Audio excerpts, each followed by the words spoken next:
Sweet citizens, it is I, Tridemare the Kigurumi King, and I have returned to the broadcast. We are doing a very special broadcast tonight. If you do not know what this is going to be a broadcast that is all about tabletop role-playing games with our subarinos. I just want to give you guys a couple seconds to enter if you want to. We have room for at least one more in the queue. And it is perfectly fine if you've never played before. It is perfectly fine if you, don't know what you're doing. If it's the first time you've ever played, that's perfectly acceptable. We will show you the ropes.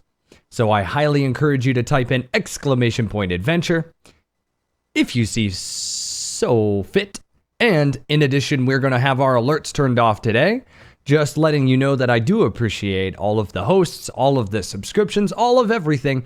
But as this content ends up on the YouTubes, it is not the best content to have an alert up. The text will still show, but the sounds will not play. I won't be able to do the acknowledgement, but please understand I do appreciate the support. Let's see here. Oh, Imperial Puzzles. There's a full schedule in my profile. Just make sure to look at my Twitch panels. It's the first panel. It has my entire schedule. So I suppose we might as well get underway. All right, so let's do this. It's going to be a long night tonight. Hello, citizens, and welcome to Reclamation, which is our subscriber-only tabletop role-playing game set in the Dungeon World system. We are joined by our illustrious Dungeon Master and Game Master, Baron Sheep. How are you, Baron? Hi.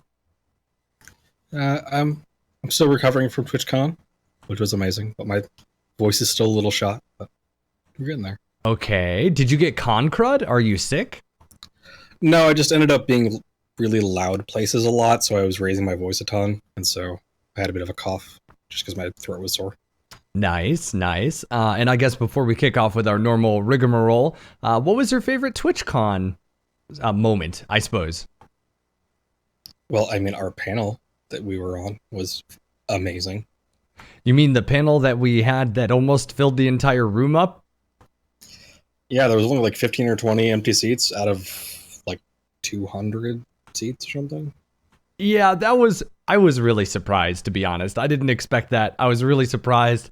I was also surprised at all the really good advice that was given out by the respective members of our team, Team Adventure Mode, the best team on Twitch, the only character stream team in existence, if you didn't already know.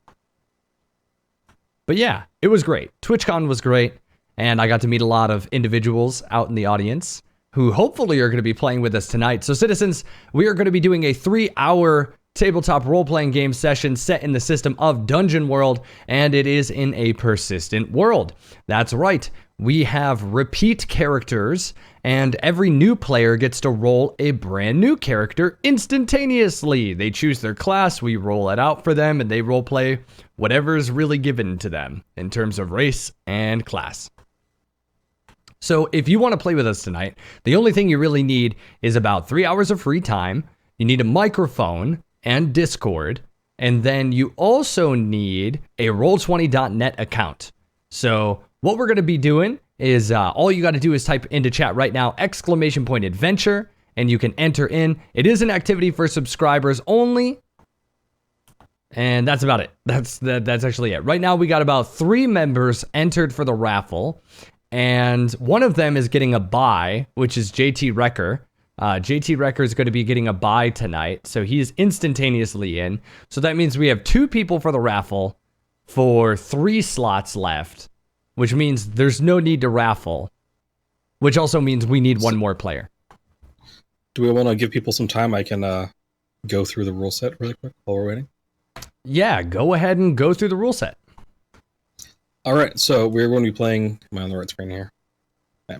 Okay. We're going to be playing a rule set called Dungeon World with the expansion Grimworld, which is a standalone expansion that you can buy. Anyway, Dungeon World is a 2d6 system, so anytime you roll a skill, you're rolling 2d6 plus whatever your modifier for that skill is. If there's no stat listed for the roll, you don't roll, you just do the thing. Some classes have moves that they can just do. They don't have to roll for them. A 6 or less on your roll means you failed. You're a failure, and I'm disappointed in you. But you get experience. A 7 to 9 means that you get some of what you want, but not all of what you want. And a 10 plus means you get exactly what you were trying to do, and you get back 1 luck. Speaking of luck, since we're not using bonds in this game because they're one-shots, I gave you guys something called luck. You have a pool of luck. You can use it to increase your roll after you see what the roll is, but before I tell you what happens. So if it's like a really important roll and you got like a 9, you can spend 1 luck to make it a full success. At the very beginning, you can swap 2 stats because all of the stats are rolled randomly. Sometimes your character is terrible. It just is. We've only had 1 or 2 characters that were like really bad, but look through your character sheet, figure out what its primary stat is. Bards or charisma, wizards or int, I think, etc. And then you can swap 2 of your stats, so like make your primary stat a little bit higher. Yeah, I think that's all we have. Characters are all completely randomized. Only things that you get to choose are your class, and then whether or not you want to name it yourself, or let Trite name it. If you let Trite name it, A, it will be a hilarious name. B, you'll get 1 additional starting luck. And then I guess there's one other thing that I should mention. In the past sessions that we've done, we've allowed cursing and we've allowed really lewd jokes, and I fed into them myself. But I have turned over a new leaf, citizens. In order to act more like my role requires, I am going to stop cursing eventually, and I am going to cut out lewd jokes eventually. But I'm definitely very much trying very, very, very much right now. So, see, I didn't even say I was... We're trying to keep the stream like T for teen at the worst. Good way of putting it, yes. But I would say in the past, this has got overtly sexual. Like, it's gotten very pornographic. So if we could just steer clear of that, I won't feed into it myself. Just calling it out. We can do this, chat. We're better than this. All right, so what I'm going to start doing is I'm going to start rolling because... Oh, wait, everyone just wins. Never mind. You all just win. There's not enough people entered for a raffle. So welcome, citizens. Hop on into Discord and we shall begin. All right, let me go ahead and type their names right now. JT Wrecker had a bye, considering he made a bunch of time for this session. How did the pre-session go, Baron? Do you want to tell people a little bit about what we do right before this stream starts? Yeah, so about an hour and a half before this session, if you've played in the past, we do a thing called Tavern Talk. This is twofold. A, if you need to level up, I'll help you level up, answer questions, etc. And then we let you kind of just go on, not adventures, but talk to other NPCs, other players, etc. We record them, and then we put them up onto Trite's subreddit, which you should all subscribe to. So you can kind of get some in-between filler stuff, gives people a chance to talk to each other, compare notes, etc. It's a good time. And it went well, Trite. It was fun. That's perfect. I'm really glad to hear that. So for those of you who do not know and you want to get involved with this role-playing game, the primary way to do so is to join our subreddit and check out all of the quests that are going to be available every week. And also any other major announcements regarding this game will be made in our subreddit as well. Finally, let's see here. You can watch all of the remaining videos, meaning the previous videos on YouTube. This is a persistent world. So even though we have different people playing every time, the impact that your character has on the world could be permanent. And that means that you will carry on, at least your character will carry on in all future sessions, or at least the decisions that they made. Every time you play with us, even if you've played multiple times in a row with us, you can decide whether to roll a new character or play a returning character. And then we're going to figure out with some of these people. I've seen some repeat faces. I'm very glad to see them, that's for sure. And that means that we might have some returning characters or we might have some new ones. So let's go down the roll and introduce ourselves to the individuals who are going to be playing with us tonight. Let's start by saying, Introduce yourself, say your screen name, how long you been here, and let's see here, what you're dressing for is Halloween this year, because it's about to be Halloween. And we'll start with Tabletop Dad. My name is Michael, or Tabletop Dad, as you all know me, and I'm not really dressing up for Halloween this year, even though I'm going to a party tomorrow. I'm just gonna be wearing a Game of Thrones t-shirt. That, in a way, that is dressing up. Are you dressing? Technically, you're dressing up as a fanboy. Fanboy? Yeah, I can be a fanboy. I'll be a Tyrion You could Lannister also fanboy. You could go for the cheap. I think it was The Office did this. Just get a name tag that says "Hi, my name is," and just not your name, and then you're going as your Joe, who's a fanboy. True. You could also go as Bookface, Jim's classic outfit. Bookface, the social media network. Only for Office fans. I did that for Office fans. I missed that one. Oh, that's okay. All right, Mind Lord, do you care to go next? I am Mind Lord. I'm in the process of finishing a mouthful of my breakfast. We could skip you. We could skip you if you want. Wait, what are you eating for? Okay. What are you eating for breakfast? I was having Wheat Bix with yogurt and blueberries. Wheat Bix? Wheat Bix. Is that cereal? Do you guys not have that over in America? I Are guess they it's like very... Wheaties? They're like these rectangular biscuits of wheat in a way. Yeah, so Wheaties. Maybe I'll have to look it up. It's a very Aussie thing. How many do you do? That's the slogan for Wheat Bix over here. Wait, hold on. How many are you supposed to eat? What is the serving size? Like 100? I honestly don't know. I had 2 because I'm not a big eater and I'm kind of tired and don't have that much of an appetite this morning.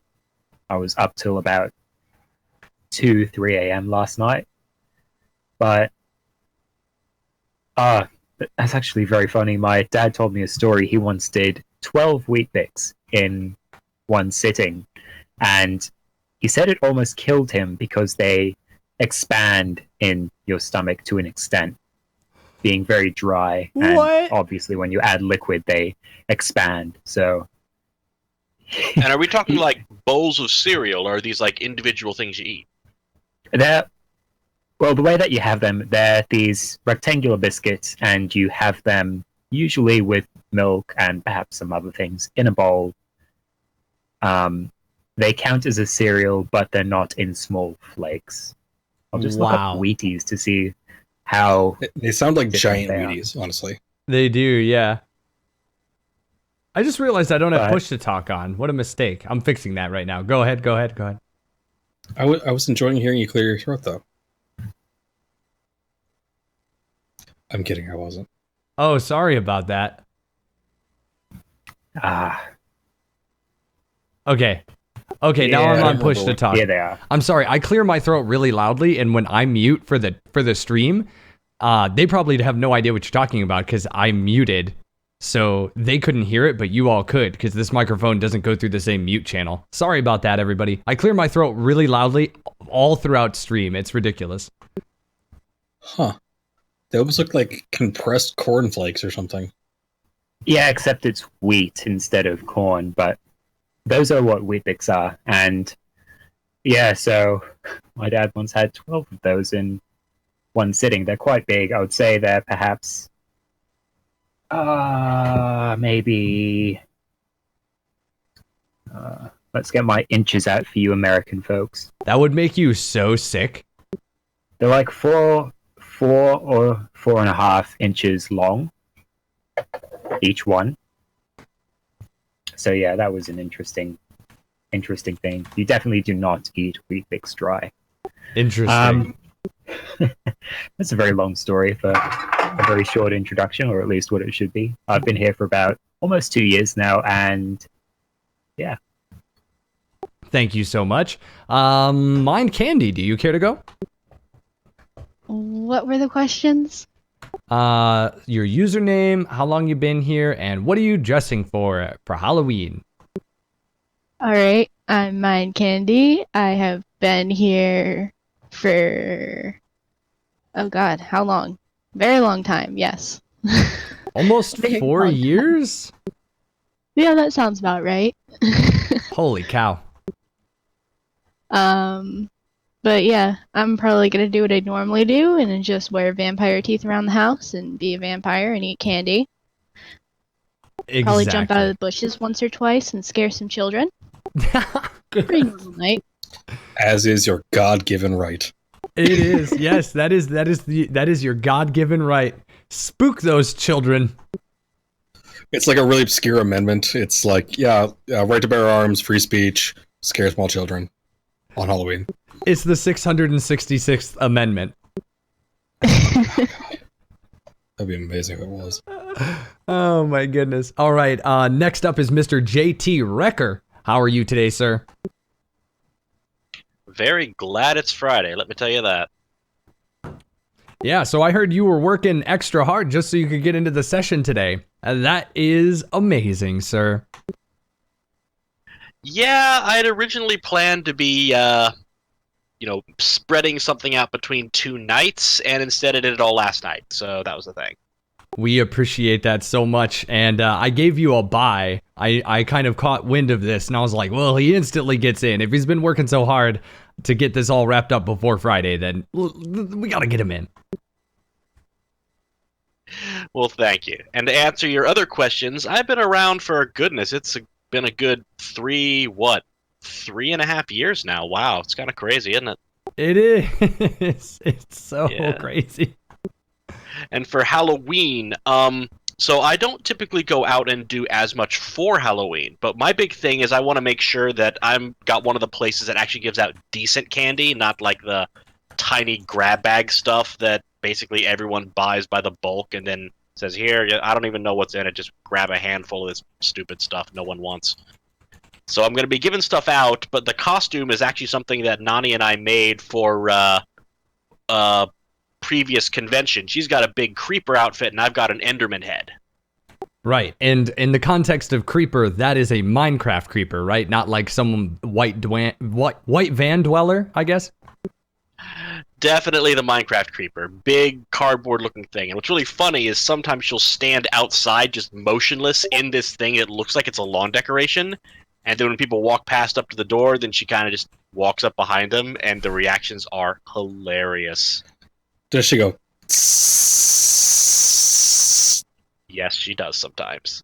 Actually, if I'm not mistaken, Also, you should put a mustache on it at some point. Just saying, because that would be a creeper. However, people don't always know what the creeper or Enderman are, and they have called the Enderman, like one kid ran back and saying, "Mom, it's a robot!" Perfect. All right, so what we're going to do now is we're going to go down the roll, and you're going to tell us and Baron, would you be able to bring the class sheet up so these young individuals may select their classes? Thank you so much. Yep. So go ahead. On the far left are the available classes. The number next to them is the number of times that class has been chosen. Please don't pick a thief. Please don't be thieves. Please don't be a thief. But yeah, you're welcome to pick whatever.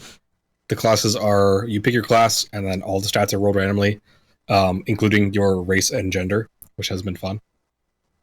We also have a kind of house rule that we don't stick to super hard, but if you start doing a voice for your character, you have to keep doing the voice.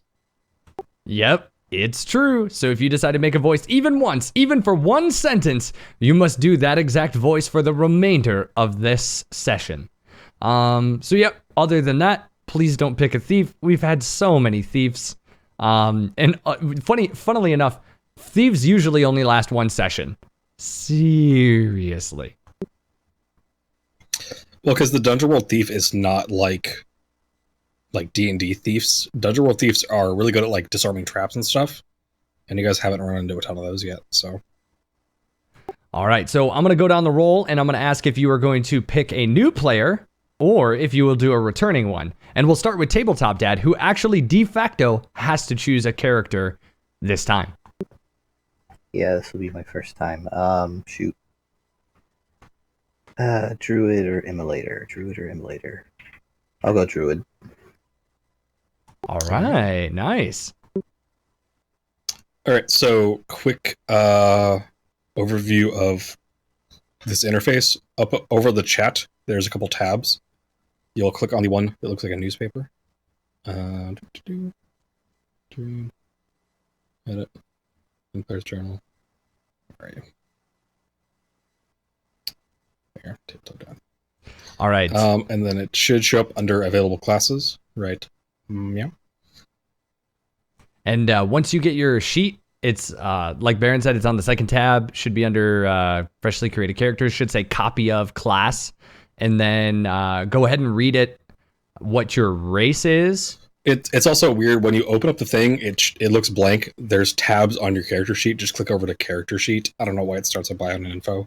It's annoying, but it does. I'm good. I haven't run Dungeon World in Roll20, but I have a weekly game I've been running for 4 years straight in this. Oh, perfect. Nice. Okay, so you're fine. And now the big question: Tabletop Dad, are you going to name your character, or get one additional luck and let Trite name your character? See, you didn't even have to bribe me with the luck. I would have let Trite name my character anyway, because I want to see what he comes up with. All right, Trite. It is a other gendered Bogue Druid. Oh, Bogue with no gender. Okay, I well, love how many Bogues we're getting. I like Bogues too. Really, I do. This one's without gender, and it is a shaman? No, this one was a druid, right? Druid. Oh, man. Okay. I got a good first name, but I don't know what the last name is going to be right now. Hold on. Keep it under T. Yeah, I know. Wasn't the last druid we got a Bogue too? It was, yeah. Was it? Our wizard was a Bogue. I don't think our druid was a Bogue. Pretty sure it was. Where is? Yeah, the shapeshifting Bogue that The turned into a wolf werewolf. thing, yeah. There it is. Oh yeah, you're right. It was a Bogue. It was a female Bogue. All right. And it was a primordial, and then it shapeshifted into a crystalline werewolf. Yeah, that was pretty cool. Really cool. All right, your character's name is Mudflap Mossback. Mudflap Mossback. Enjoy that name, friend. All right, next up is Mindlord. Will you be rolling a new character, or will you be playing one of your returning characters? That depends. How tempted are you to play a channeler?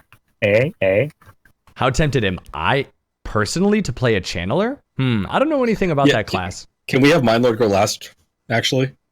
Yes, we can have Mindlord go last. We've had some stuff in the works, and he wants to do some stuff, and he might have to do it himself. Okay. Oh no. Okay, Mind Candy, why don't you go?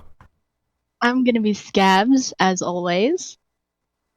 All right, perfect. So, Scab Sullen Strike, right? Correct. All right, that is the longest term thief we've had in this session, the highest level thief we've had in this campaign, which is great. So, awesome. Good addition. All right, Mr. JT, what are you going to be doing? Especially since plans may be in flux, I'm going to be reprising the role of Nikolai Oculaire, who is a cleric, and will hopefully keep people alive. All right, that sounds like a good plan. Real good plan. So if all right, should I go or should Mindlord go next? I don't know. I think you should go try it. What is a channeler? I don't know anything about that class. Channelers channel elemental forces. The element that you get is randomized. But yeah, they're elemental wizards basically. Elemental wizard. Kind of like what are they called in 5th Ed? Sorcerers. So instead of like casting spells, you literally just like open up a raw, like you have it like inside of you. You just open up and it comes out. You are like made like have a hole to this element and it just blasts out of you. They're kind of like a bender from Avatar. Yeah, that's a Okay. better description. Okay. So are they Except like, you can just produce the element that you have. And you get to like make your own spells from like combining things together. Don't feel too pressured to take it, because if you don't, then I'll happily take Channeler. So this is interesting. What would you take? What would you take if I didn't choose? Wait, so you would choose Channeler if I didn't? Yes. Okay, so Mind Lord wants to multi-class into Channeler, but I would rather somebody play a Channeler before he multi-classes into it. Ah, interesting. Interesting. Okay.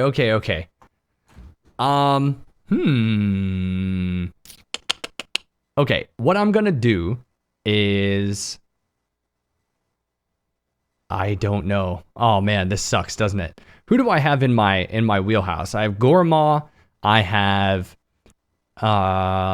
Soot, Sacroscale. Oh, I played Sacroscale last time, right? Was it this? No, you had the Templar last time. The Hold on. Kobold. Yeah, that's Sacroscale. They have similar names. Because they're both like holy folk. I think I am going to play Sacroscale Holy Tongue. Okay. And I need the PDF to level this one up real quick. Yeah, so it's a Paladin? No, this one is Or Templar, sorry, Templar. Yeah, this one's a Templar.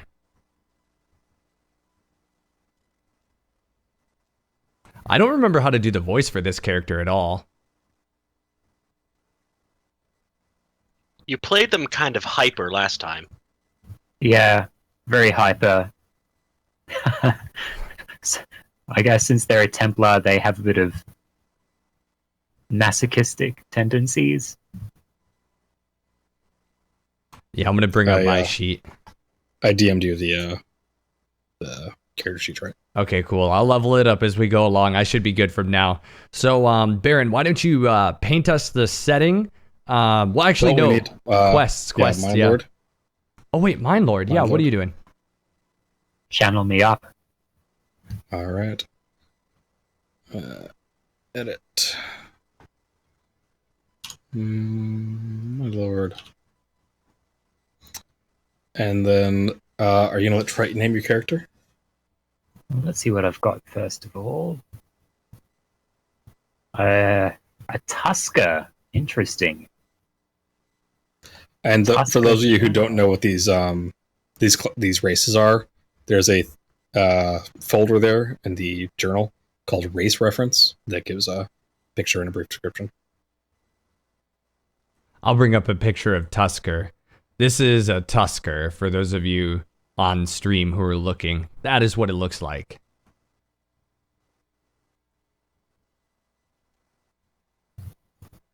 That's actually a pretty impressive ability that I'm seeing elsewhere. Are we playing with that as well? Just the race ability.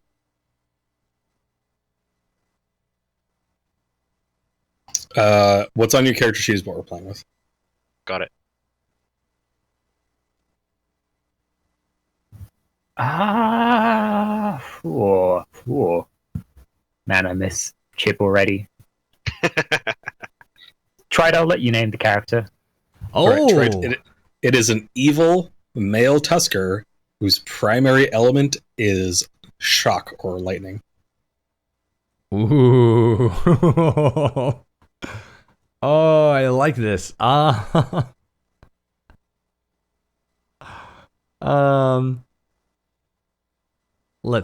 Okay, Tusker. Okay, I have some things that some words that come to mind when I'm thinking about a Tusker. I am also thinking about your shocking ability, your spell casting. All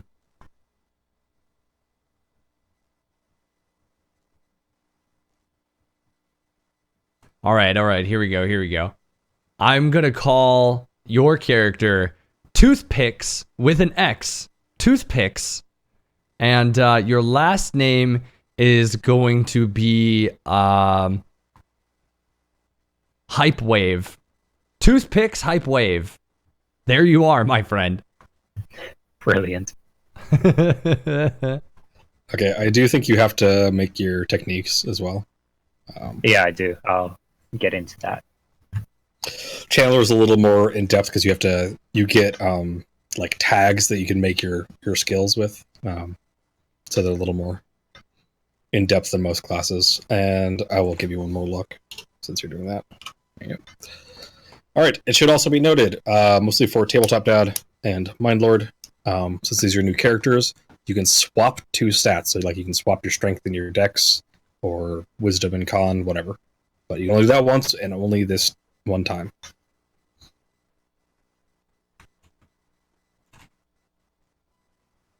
I have already swapped my intelligence and constitution. All right, cool.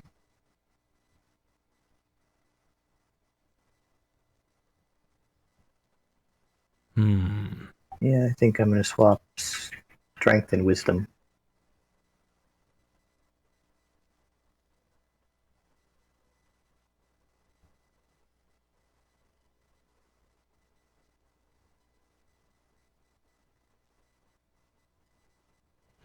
Man, the one stat that I get from leveling up does not give me a bonus to any of my dice, which is so sad.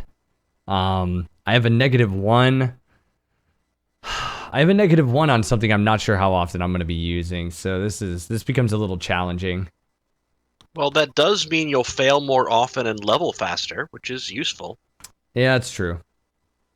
However, I will definitely say that your initial character roll, it can take a little while to recover from. Yeah, I did the more brutal rolling system of just straight 3d6, as opposed to the in previous, not this campaign, but previous campaigns. I've done 46 and dropped the lowest one. So you guys are probably going to get some bad stats. It's all right. We can make this work. All right, so we have a druid, a thief, a templar, a cleric, and a channeler. All right, I'm going to drag you guys over to this fancy art that we have. Ta-ta-ta. I should quickly shout out the art here. This one was drawn by AWOL2Game, and the NPC portraits that you see was done by Ash Angel 2469, I think is her. I think it's 8-9. 8-9? It's on the picture. I'm trying to Right, zoom okay. in really close on one of the pictures. I always forget because I always just call her Ash. Yeah. But yeah, she also streams. She also does emote commissions and stuff. So you should check her out. She's great. So yeah, you guys are in the town of Limner. It's pretty common for adventurers to come in here. There's a board with quests on them. You're at the end of a 13-year crusade that the Emperor of this realm basically took anybody capable of fighting to. They're helping free the Fey lands of evil. But when the Duke got back to his town, he discovered that the evil was just kind of displaced into his town. He can't even go into his castle because there is a malevolent presence there known as the Queen of Crows. So he has sent out... He tried to get the Emperor to help him, but the Emperor just isn't answering him. Or telling him, deal with it yourself. So he sent out a call. He said, anything you find, except for a few things that he's looking for, you can keep. He pays you per quest. You go to the tavern, you find a group, you get a quest, you go out, you do it, you come back. Or don't. And get paid. So, every week before the session, I try to do it Mondays before the sessions, but sometimes it's later. I post all of the available quests onto Tret's subreddit, which you should all go and subscribe to. Twitch, or reddit.com/r/Tretner. Anyway, this week's quests are another Whispering Cave. Whisperings have been heard coming from another cave. The reports are very similar to one that led you to find and befriend the Nothic named Enagos. A murder of diggers. The Queen's crows, very large quotations there, have been seen digging north to the northwest of town. Whatever it is, it can't be good. Put a stop to it, and if possible, figure out what they are digging up. The Mad Fool. Travelers have been reporting a young elf roaming the woods, the woods and roads, singing strange songs and babbling incoherently. Normally, this wouldn't be much of a threat, but he has managed to escape the town guards 7 times and tells everyone he meets that he is the Queen of Crow's brother. And then a quest from Trither Hearth, who was the captain of the guard here. The first time there's been a quest on the board from Trither, it simply says, go to the mausoleum northeast of town and retrieve the stone box inside. Bring it to me and I will pay you. It's really vague. He's got terrible handwriting. Questions? Okay. I say we should probably help Trither out. I am somewhat interested in this so-called Mad Fool because the Queen of Crows is a recurring character that has been associated with the evil that the war displaced and ended up here. And so getting to him might help get to her. So interesting concept there.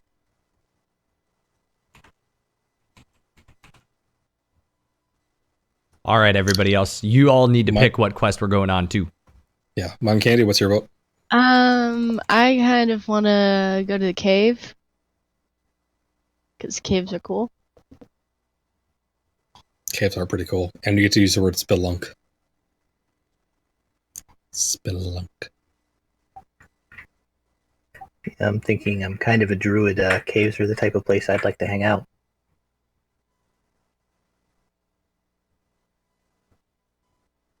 So what are the... Yeah, keep going. I don't have a particular preference, so...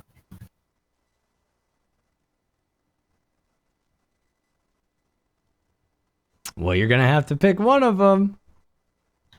Or yours, right? What votes do we have in the barrel right now? I'm trying to finish up this level. Sorry about that. We have 2 for the Whispering Cave, 1 for the Mad Fool, and then 1 for Trither.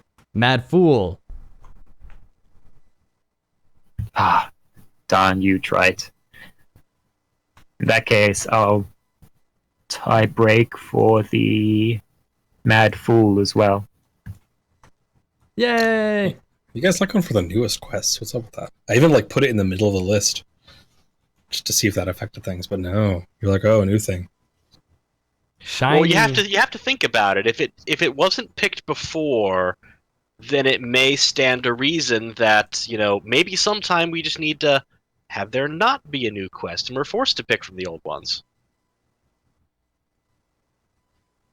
It's true. I actually did consider just making it the old quests this time, but I've had this one in my pocket for a while, so. All right, so you lot of adventurers are in the tavern. You've banded together, agreed to go on a quest together. You have picked your quest, and we will pick it up there. You're in the tavern. It's a pretty standard tavern, tables, bar. There's a hearth with a fire going. There used to be a picture above the hearth, looks like, but there's not anymore. There is now a sign that says, no magic in tavern. So that's of note. And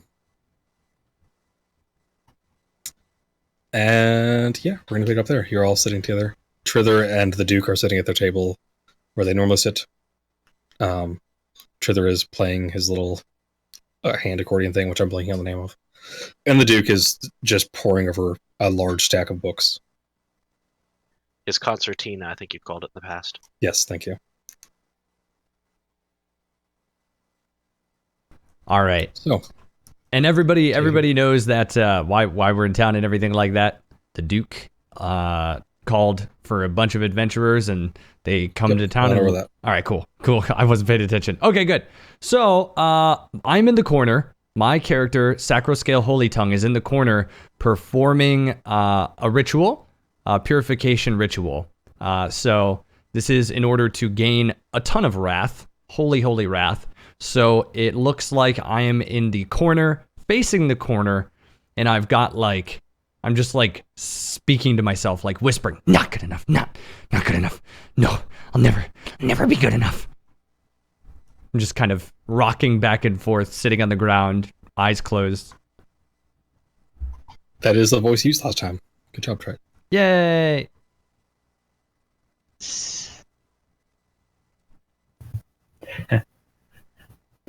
As you're doing so, I'm going to walk over and give you a mighty Wait, how mighty is this clap on the back?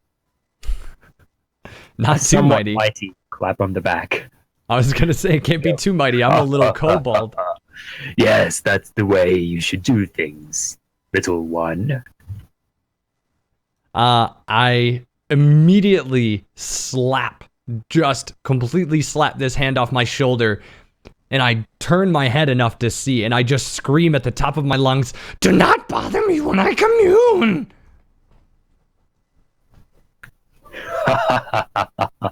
Well, of course.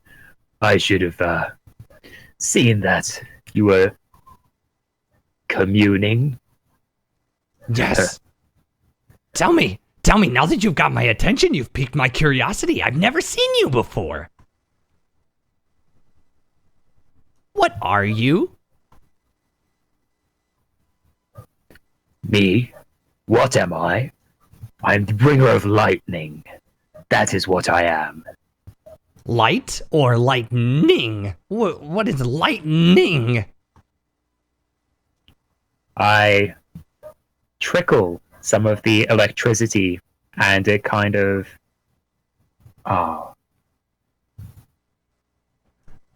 yes, the lightning comes from my palms. It sparks around, and I make it dance on the top of my palm. Fascinating. Okay. What god gave you this power? Okay, and before this goes too far, Nick actually just grabs the Tusker's hand and closes it over the lightning, saying, "There is a sign for a reason." Of course, I'll make sure to pay closer attention to it in future. I didn't catch your name, Sharptooth. How did your teeth get so big? This one asks a lot of questions, doesn't he? I've been told I'm very inquisitive.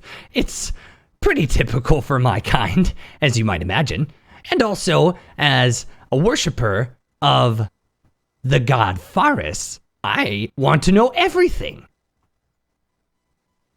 Nick just kind of slowly turns his gaze to look down at this kobold and says, "I honestly wonder why Faris would find themselves so interested in such a combative individual. Faris is about acquiring knowledge, not acquiring simple power." Well, yet, and Nick just holds up his hand and he shows the ring he wears with the signet of Faris on it as well. "It would seem we do have a thing or two in common, Kobold." Indeed, sometimes Faris must possess the knowledge, and sometimes knowledge must be taken, and taken with his force. I thought you would know this. I've tried the other way before I converted.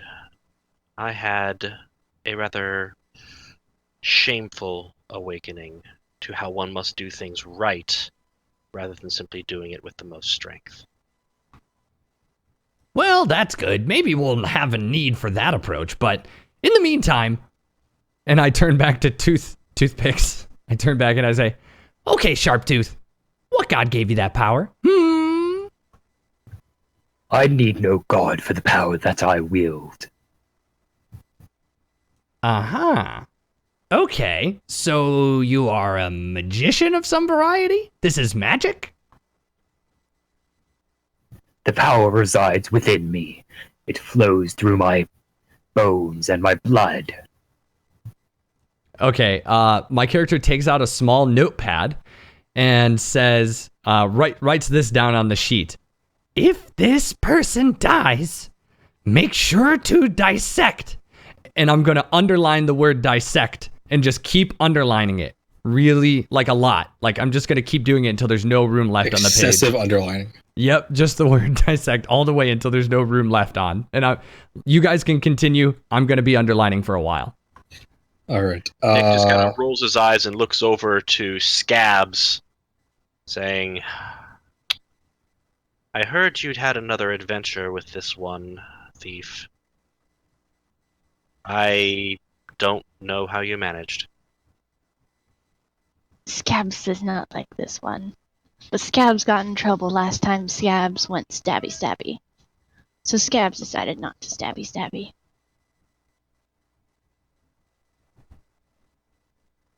All right, Tabletop Dad, what is your character's reaction to all of this? Well, my character has been sitting there observing things for a short time, and seeing that he's figured out the local customs, he's going to walk up to Toothpicks, and smack him and say, "Hello, stone folk."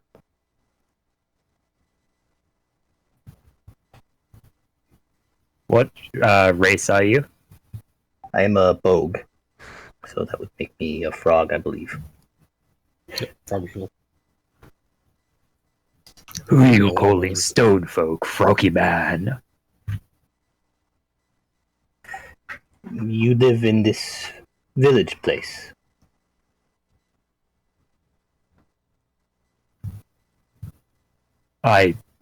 Well, none of us really lives here. You're talking about the town, of course.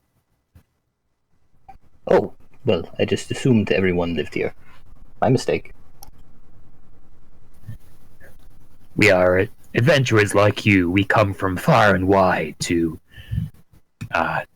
take quests from the Duke and others, it seems, that are here.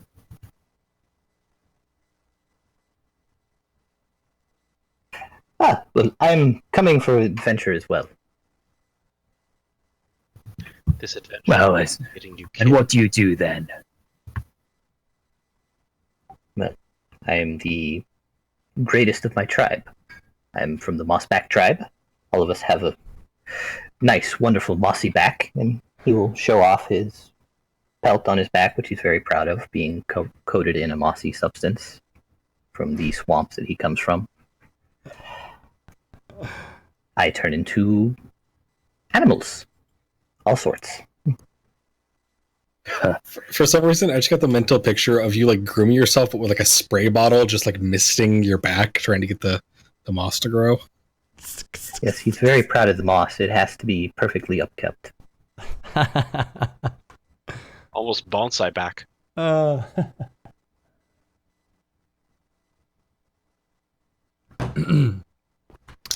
right. So my character runs out of paper, runs out of paper to scribble on, folds it in half, steps up on the table and goes, "All right, where are we going?" And Nick just stares up at the kobold, which is maybe not actually up, more even, because the kobold is short and is now standing on the table, saying, "Well, if you read the paper instead of turning it over to write notes and underline, we are going after an individual who claims to be a sibling of the Queen of Crows. We don't know much about where they're found, only that when they are found, they are hard to hold. However, capturing them and learning from them is paramount in order to deal with the evil that has taken over this place."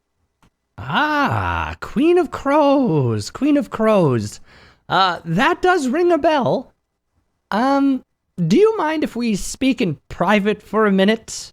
There's something concerning this quest I think you must know. I suppose. Sure. Over here, empty table. What is your race? Are you human?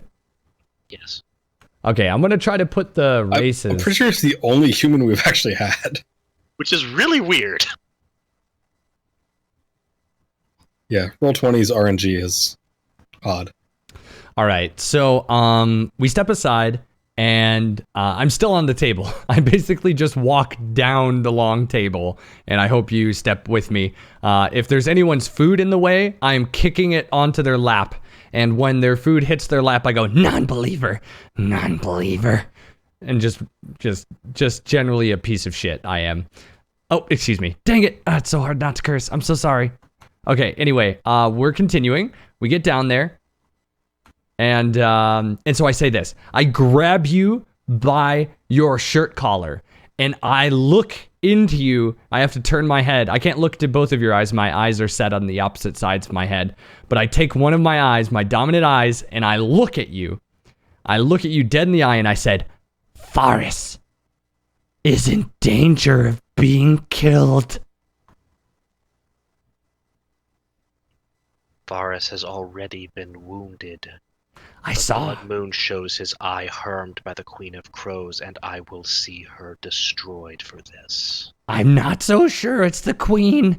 I saw another one. Rusty dagger, beaten up clothes, teleportation. Very strange. Did you see this person do it, or did you see the aftermath? Well, funny thing about this is he outright told me he was going to kill Faris, and he said that he had killed other gods. That would be the god killer, Saha'ul. Yes, yes. However, I have not heard of him actually turning his attention to Faris yet. What did you do to make that happen? I was attempting to learn in the name of Faris how to bind souls, perhaps? And Nick just stares at you, is like, what? Funny thing, we really needed to do it, else I would not have invoked the use of the books that I had repossessed from some evil magic wielders. I see. I was taking the book to the temple. I didn't really know what was in there. I couldn't help taking a look or two before I got home. And here's the worst thing. Faris showed himself to me. We had a moment together. And what happened in this moment, Kobold? It was a little too much for me. Still reeling from that. Still a little panicked. But I don't think he's okay. I don't think we're all gonna be okay. You're going to have to work past your panic, Kobold. And then here I'm going to go reach out and grab your shirt in return and say, it is worthless to say you pursue knowledge if you turn your head and close your eyes when it is literally given to you by its origin. You say Faris showed himself to you. What did you see? Well, I'm having trouble recollecting. He was there with his eye bloodied, and he also, when I went to take the soul, he kind of encouraged me to do it, like he wanted me to. Encouraged how? A big nod of approval, actually. That... Okay. Yeah. And Nick just drops your shirt and saying, huh. So I wonder if he might be too far gone already. The God Killer No. seems to have frivolous rules as it is. No. If you saw only one bloody eye, then it is not that yet. I saw the eye being taken. I saw the one who did it and the weapon that did it. That was not the God Killer. Well, well, I kind of encouraged the God Killer to just, quote-unquote, try it and see where he got. It was supposed to be a boast, and something tells me the God Killer is one to take a boast to heart. Perfect. So... I will take that under advisement. Okay. So, you know for a fact who took his eye, and it was this queen? Yes.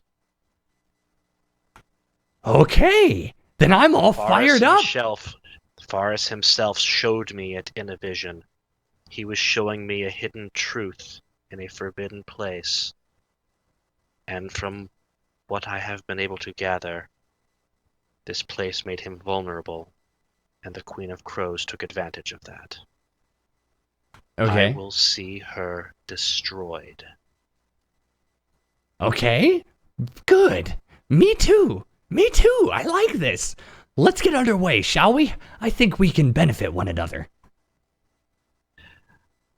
We will get underway, but from one who has been doing this for a little while longer, I suggest you be sure of your target before boasting again. Well, you could see how it's kind of difficult not to boast with a body like this. And I just start flexing, My strength is -1, by the way, so I'm not sure anything is actually happening when I flex. Baron, what would I have to roll to pick up the kobold by the scruff of the neck and take them over to the rest of the group? I mean, kobolds are little, so they don't really have scruff. Well, whatever scales are on the back of the neck, then. I mean, it would probably be easier to just, like, hands and armpits, pick him up and take him over there. Basically nothing. If he doesn't resist, you can just do it. Actually, I'm a girl, so just FYI. All right, pick you up by the back of the shirt or whatever you're wearing and just pick you up and say, right, body, like this. Got it. Let's go. I'm sure you feel the weight of holy perfection. I'm going to I quick feel a interject burden, here. yes. Those of you that don't know, the queen has an army of, she calls them her crows. They are not actual crows. They are humanoid, black armor, but instead of a head, they have a giant crow's skull wreathed in green flame. So when I say we're crows, they're not like, little things. They're big. Also, JT, is there a way that you can get your microphone closer to your mouth? Is this better? Let me turn this up. That's so much better. Cool. Thank you. Thank you. So the cleric comes back over, literally carrying the kobold paladin, or Templar. Well then, are we off now? I'd like to stop by the forge briefly, but otherwise, yes. And we can get direction on our way.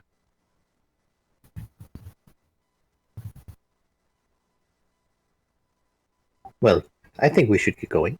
The sooner there, the sooner done. Scabs agrees.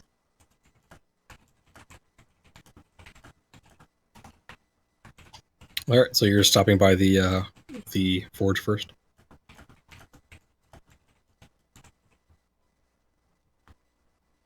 That was Indeed. a question. Okay. Yes. Yep. So yeah, you go to the forge. Most of you that are new have never seen a forge like this. There's all sorts of gears and things turning. Brath Blythe, who is a very, very old-looking dwarf, is forging something, and he just looks ecstatic. Like he clearly loves what he's doing. He loves forging things, and he's finally doing what he loves. And yeah, he's just going ham on something. Like literally doesn't even notice you guys approaching. Well, Mudflap is just kind of in the forge running around looking at things, having never seen something like this. All right. Nick just, looks at everyone else and says, I'll try to make this quick. And then walks over to Brath, says, Oi, Brath, Smith. I've seen Chip quite pleased with what you made him. And I'll admit a bit envious at the result. Doesn't even look away from what he's doing. He goes, "Yep, that was fine, Mark," and just like keeps hammering away. He like stops for a second to like quench the blade, and while he's quenching it, he like pulls out a flask and takes a big sip, and then just goes right back to heating the blade back up. Would you be up for another such order? And again, he just like is still working, doesn't miss a beat, and goes, "Yeah, what do you have in mind?" Yes, well, my need is less on the front lines and more of a metaphysical connection. I have a connection wherein I commune with forces beyond. I would see a way to see that strengthened. I have a ring with this signet that symbolizes this connection, and I would be interested what you could do with it.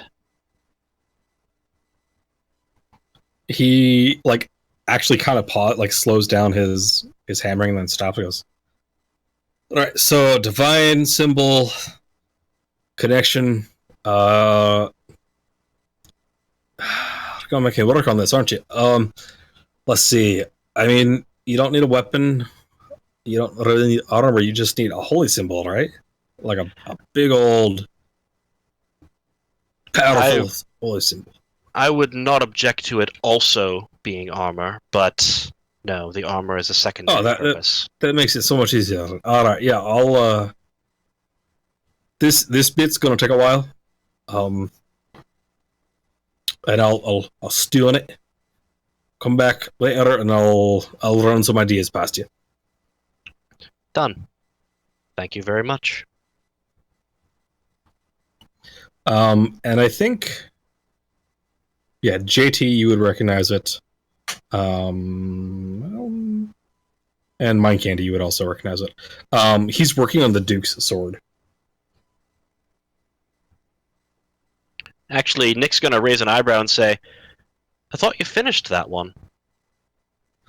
Yes, yeah. Well, he asked for some modifications, and I'm doing them. So I don't ask questions of the Duke. I just do what he says. As do we all.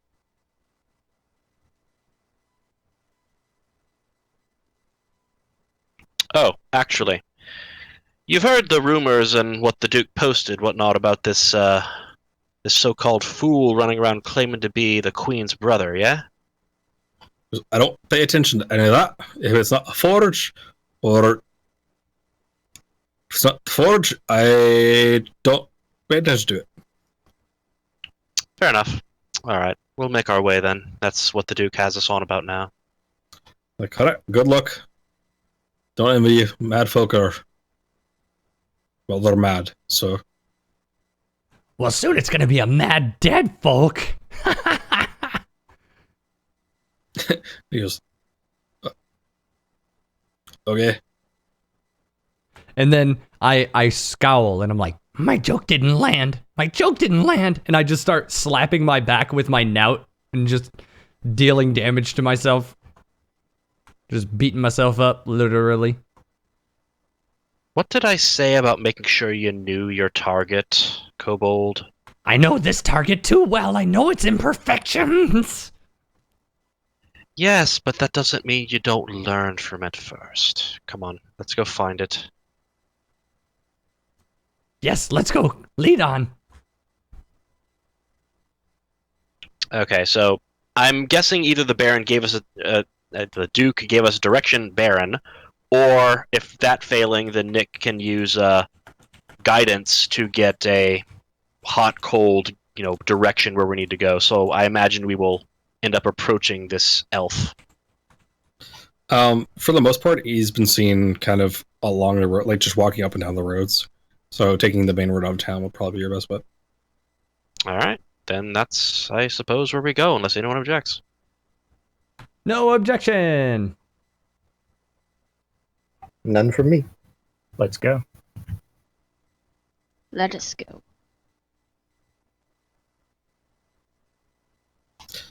All right, so you guys go down the main road for a while, kind of a long while, and eventually you get to a fork in the road where it's, towards town that I haven't named, or other town that I haven't named, because I'm a professional GM.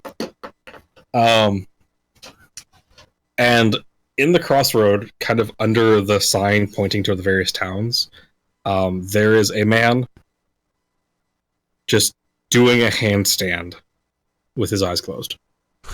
There's like a pack next to him on the ground.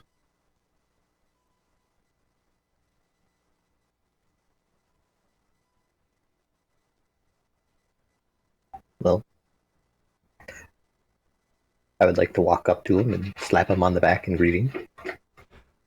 Hold on. I rolled a discern. I'm going to discern the heck out of this reality, potentially. Alrighty. So, discern reality is generally figuring out what's going on here. You can ask on a 10 plus, you can ask 3 of the questions, or kind of a house rule, you can just ask me 1 question. All right, I'm going to go for the 1 because it's very time consuming to ask the 3. I'm just going to ask, is this the Mad King? Or the Mad Prince? Is this the Madman? Attorney at law. He does a... yes, madman, attorney at law, / psychopath. He fits roughly the description. He's an elf. He's a male. He's youngish for a male. Or for an elf, rather. Okay, who is about to step off and engage this unknown traveler? Well, Mudflap was going to go say hello. All right. So you took a step off, and we haven't been seen yet, so this is good. And I'm just gonna kind of like put my arm in front of you. I don't need to touch you. It's like a crossbar. I'm just gonna like put it out clothesline style and be like, wait. No. This is dangerous. This could be him. This could be for whom we quest. Toothpicks is going to kind of push his way through and walk up to the handstanding guy. Are you insane? Can I roll hinder? I mean, you can try and stop him, yeah, if you want. Okay, what I'm trying to see, what role is that particularly? Is that an advanced? It's bond. It'll be interfere, which is bond, so just roll 2d6 to see if you can kind of jump in front of him and hold him back.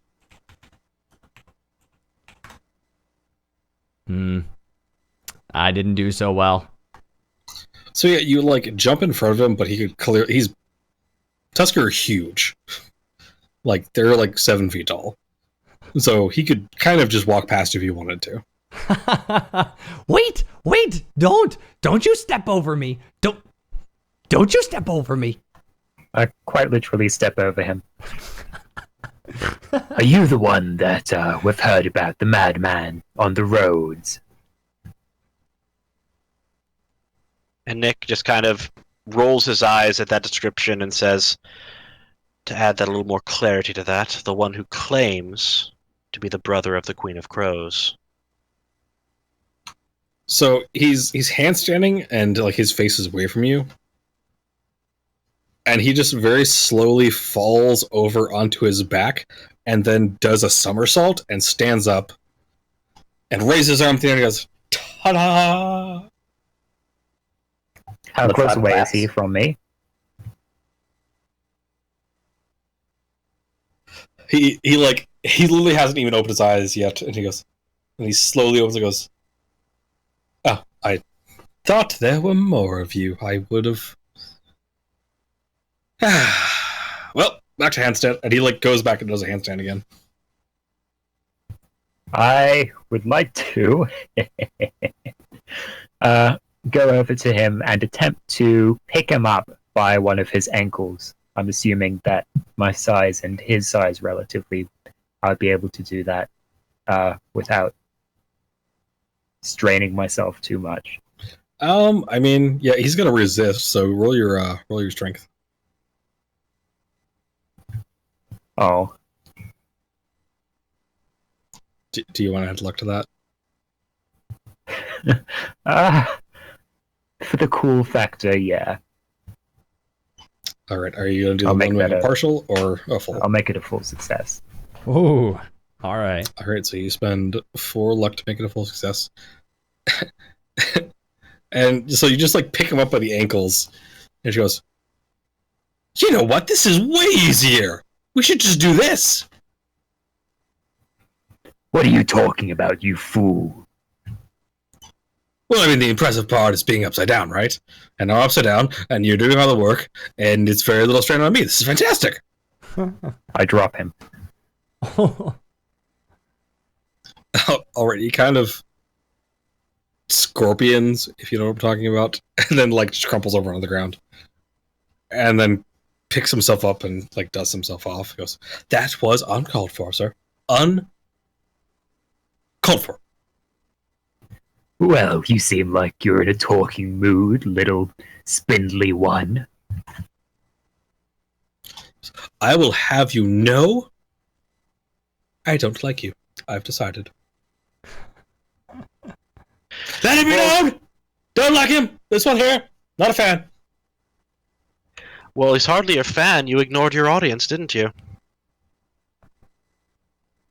Well, I mean, it's such a small audience. Normally I go for the really big audiences. I only showed up to the meeting of everyone, and that was only if I could be bothered, which even it was boring down there, so I can normally be bothered. Well, Nick just kind of pointedly turns and looks up at the size of this Tusker and says, "Well, if you're looking for big audience, you don't get much bigger than this, now do you?"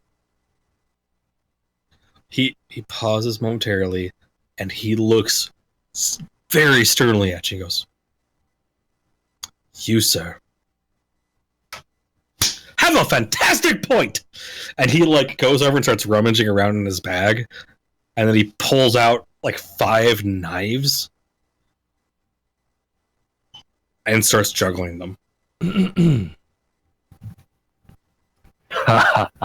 Looks like we have a bit of an entertainer over here now, don't we? All right, I am going to push my way between your legs because you are all towering giants compared to my tiny kobold stature.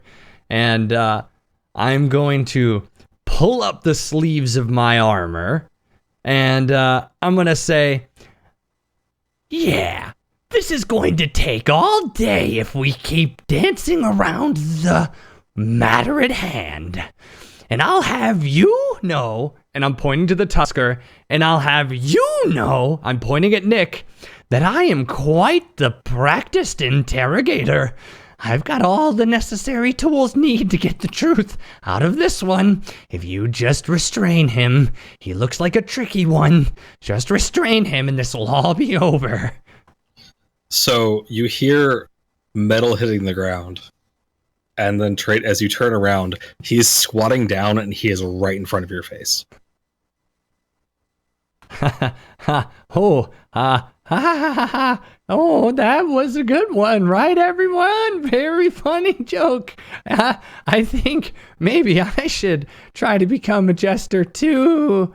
And then I kind of like turn around to walk away, but I'm looking up at the Tusker like, come on, dude. You try to turn away, and he grabs your collar and like pulls you a little closer. Goes, "You're not funny yet. I could make you funny though." And then I'm going to say this. "I might not be funny, but I'm quick." Oh, and I try to get out of him. I'm using my dex. Trying to get out of there. Do you want to spend luck on that? I was hoping for a fail because I rolled -2. I need some XP, so let's just let this play out. All right. So you turn and like jerk and like try to get away from him really quick, but you like trip on a rock and just face plant. You're right, you can make him funny. You see? This one, the key is slapstick. The big one, straight man. He's got to be with the teeth. Yeah, straight man right there. But this one, all show, needs some work. And I could make him hilarious, and it would be great. We could stroll him into the throne room and just poison pie everyone, and it would be fantastic. Then we juggle, but we wait for them to die. It would be amazing. I'm sitting up on the ground, spit out some dirt, and I say, "I'm a lady." You sure? I am very sure about this.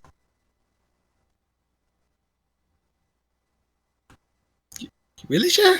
I worship the god of Ferris, the god of knowledge. I know this among all things. It's also, kind of a pretty basic difference, boys and girls. You probably learned this when you were growing up. I mean, maybe Ferris is playing a chick. I mean, gotta knowledge, you know? Gotta have some fun. Maybe thinks it's a woman, but isn't. That would be hilarious. We should do that more. Me. I should do that more. You, Ferris! This one! Male! Go! Do not call his name in vain! Go! Do not call Faris's name in vain. I am not the butt of Faris's joke. I am his fist of righteous fury. This one is the butt of the joke. And I point at Nick. Anytime now. Come. He won't go. Slowly looks down and says, "You really don't know how to do this, do you?" What? Do what? I'm doing it. You're doing a lot of things. Actually getting answers is not one of them. You need to restrain him and I can interrogate him. Let's do it. Yeah, Tabletop Dad, what are you doing during this insanity? Scabs is just watching, amused, but not really jumping in because Scabs is very wary. Scabs is wary of this man. Actually, can Nick try to catch Scabs' eye?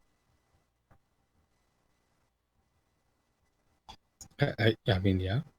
Alright, so assuming that works, you catch Scabs' eye and sort of like nods his head very briefly over to the pack this guy has on the ground while he's busy with the rest of us, and then turns his attention back to the insanity. All right, Tabletop Dad, what are you doing? Well, at this point, I think I'm going to walk over to where all the commotion is and attempt to do a handstand with them. As a dog, clearly, because that was a dog. Yeah, sorry, my beagle is being a little mouthy. Why don't you, excuse me, why don't you roll your dex to see if you can handstand appropriately? No, I don't think I can. Do you want to spend luck on that? No, I don't think so. Yeah, so if you don't, you get experience. If you do, you could make it partially or fully succeed. Actually, you know what? I'll spend 2 luck to make it a partial success. Alright, so you go over there and you try to handstand. And then like stuff starts like falling off your belt and it like throws you off balance and you fall over. And this guy just like stops mid-conversation and goes, "That was very good for a first attempt. You need some work. The key is don't have things that can hit you in the face when you're upside down. Kilts, just right out. You don't want a kilt. I did that once. Bad idea." Let me just call out a donation we received. It's from somebody. Let's see here.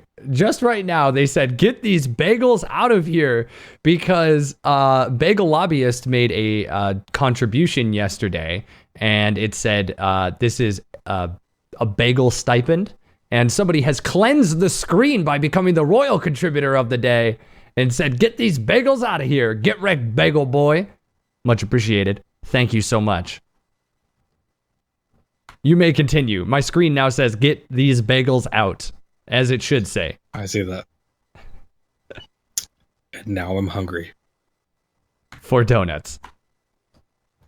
Well, yeah. Obviously.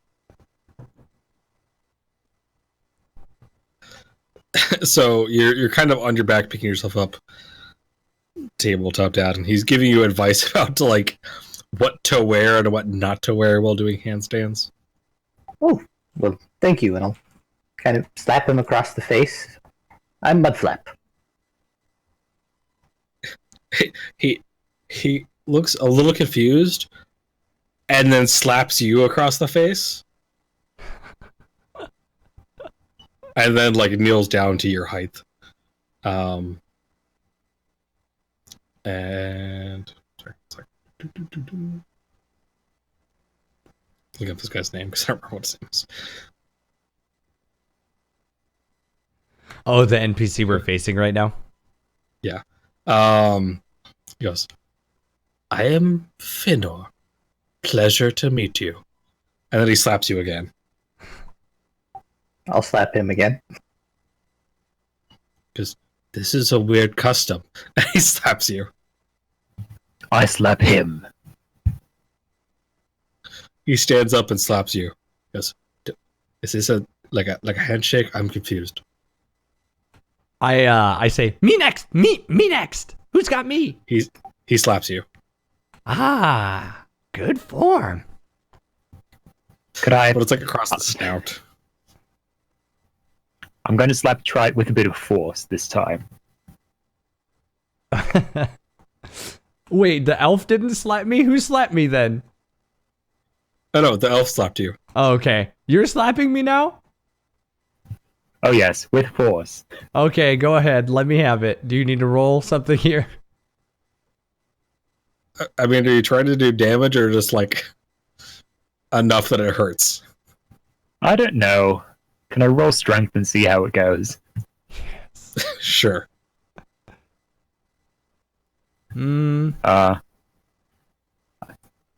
guess with that, I was going for a really loud smacking sound, but I instead just hit him hard, and there isn't a smacking sound. You like backhanded him and it was just a little bit too much knuckle.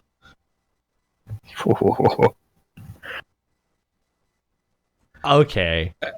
And you take 4 damage. Okay, I see how this is. Minus your armor. All right, On the I take face. 3.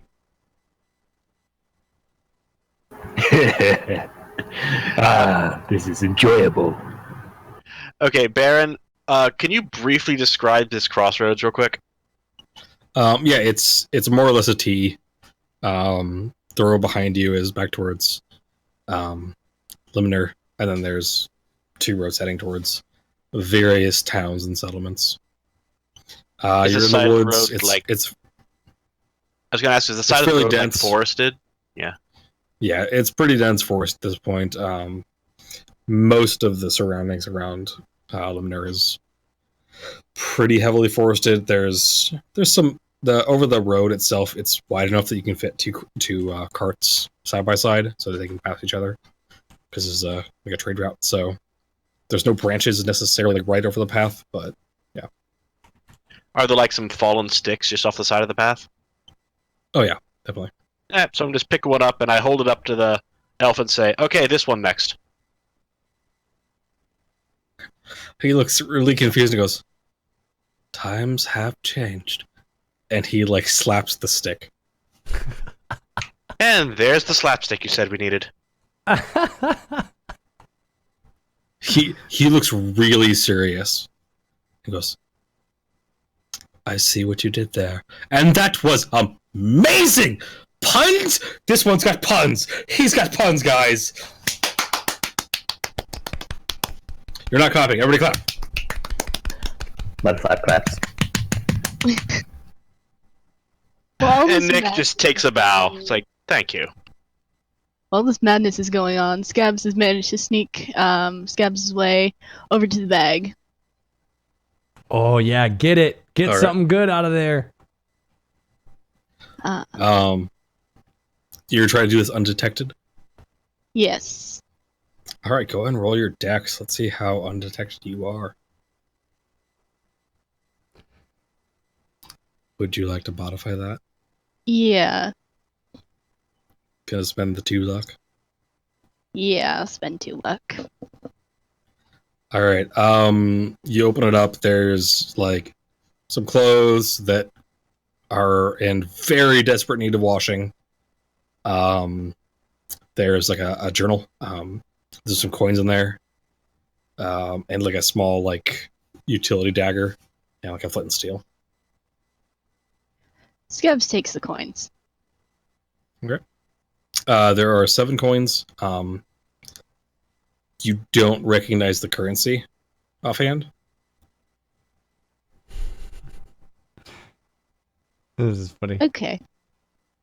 Go for the journal. Out of character. Go for the journal too. I mean, you could also like spout lore on the coins, see if you know specifically. Spouting lore is, I guess I should have gone over this for the new people. There are basic moves that everyone has access to. Hack and slash is basically any melee attack. Volley is any ranged. Defy danger can be done with any stat as long as you can justify it. Defend is defending things. Spouting lore is intelligence. It's remembering, seeing what your character knows or remembers about something. Discern realities is a general like what's going on here. It's kind of the perception check of Dungeon World. Parlay is parlaying, and then aid or interfere is messing with other PCs. So, All right, Scabs would like to see if Scabs remembers how to.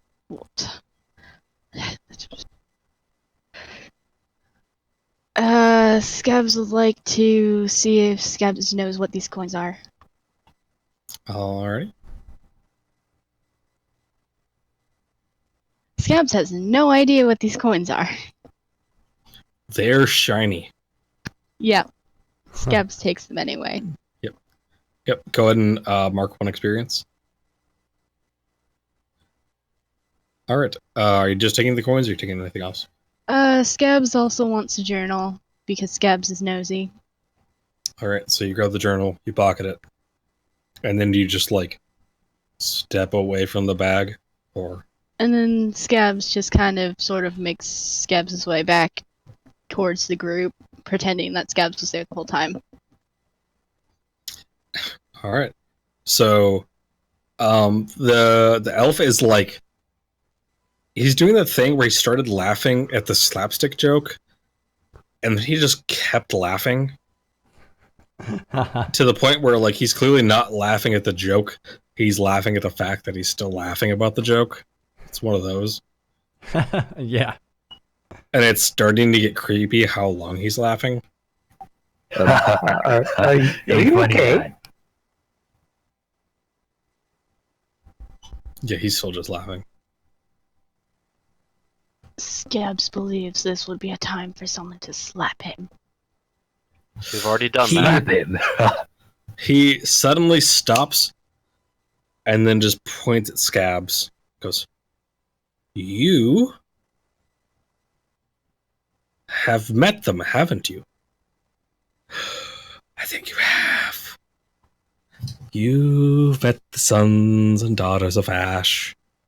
Oh, they're fun, aren't they? They're so much fun. You can mess with them. It's great." All right, I'm going to stand up and I'm going to say, "You, I think I know who you are. Are you the brother of the queen?" "Yes." "But which queen? There's a lot of queens." And that one raveny queen, dark, skeletal, green fire casting. The Raven Queen? No, she is just intolerable. The Raven Queen is the worst. I mean, she dresses in red, which makes no sense because ravens are black. I mean, where do you get off? I mean, it's not in fashion, hasn't been in fashion for centuries, and she's wearing red. So, not the one that's inhabiting the Duke's castle. You're not related to that one? Oh, that's not the Raven Queen. No, that's not the Raven Queen. No, that's Queen of Crows. That's the Queen of Crows. Oh, crows. Okay, sorry, I'm new here. And yes, totally my sister. Ah, okay. So, do you want to start begging for mercy now before we kill you? Going to go with no. Because you can't kill me. Like at all. Okay, hold We on. can't. Yes. Well, I mean, you could kill this. But you can't kill me. Let's be honest here. What was the this that was being pointed to? Just kind of his body. So it's like Nick kind of raises an eyebrow about that and then says, Well, we are back to where we began now, aren't we? Although, I do got a limerick. I wonder if you sing. Goes, I try. I try. I will admit, among elves, not the best voice. But you How know well what? do you carry a tune? It's the thought that counts. I carry it fairly well. Well, try these words on for size then, based on what you just said. And Nick pulls this crumpled, really nasty-looking piece of parchment out of his belt pouch that he's obviously been holding on to for a little while, and pulls it out and opens it.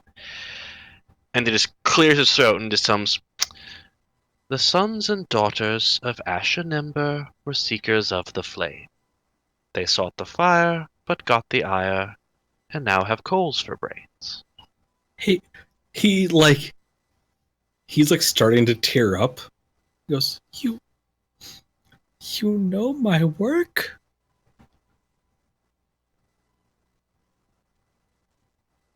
Well, clearly I've got something of it, now don't I?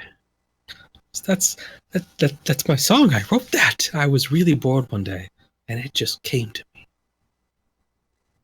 And it really pissed them off when I sang it. So I sang that one a lot. Ah, I think I understand. You might have a sibling rivalry problem on your hands.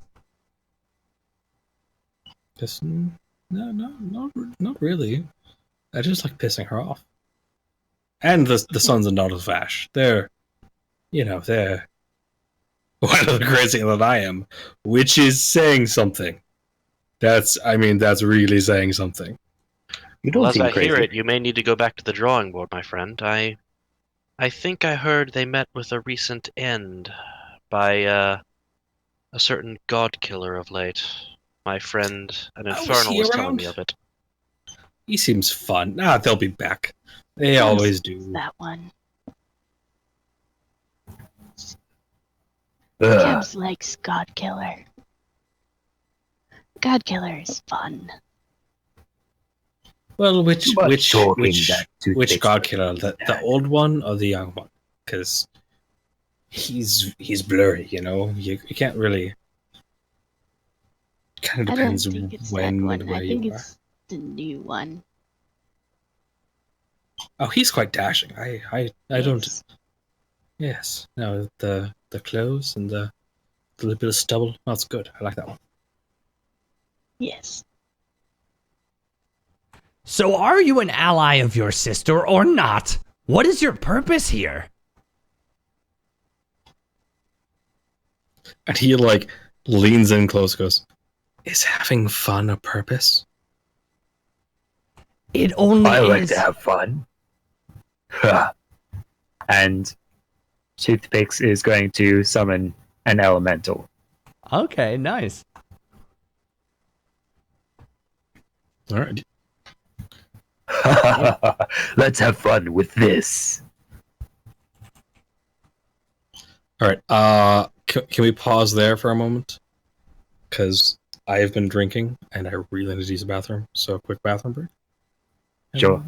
Bathroom break. Bathroom break. All right. I will be right back. Feel free to call out subs and follows and whatever. Okay. None of my history shows. I don't have the ability to go back and look at it. But thank you, everybody. I do appreciate it very much. What's up, Stumble Pills? How are you today? Thank you for tuning in. And thanks for Balcar and Night Rain Rose for keeping the chat alive. Thank you, Takyak, for wiping that terrible bagel lobbyist from our screen. I do appreciate that. Now, citizens, we are facing this grim danger. You realize there is someone who has probably the power of the ultimate protagonist, and we're about to attack them outright. So that's fun. I mean, I don't think everyone's gonna attack them.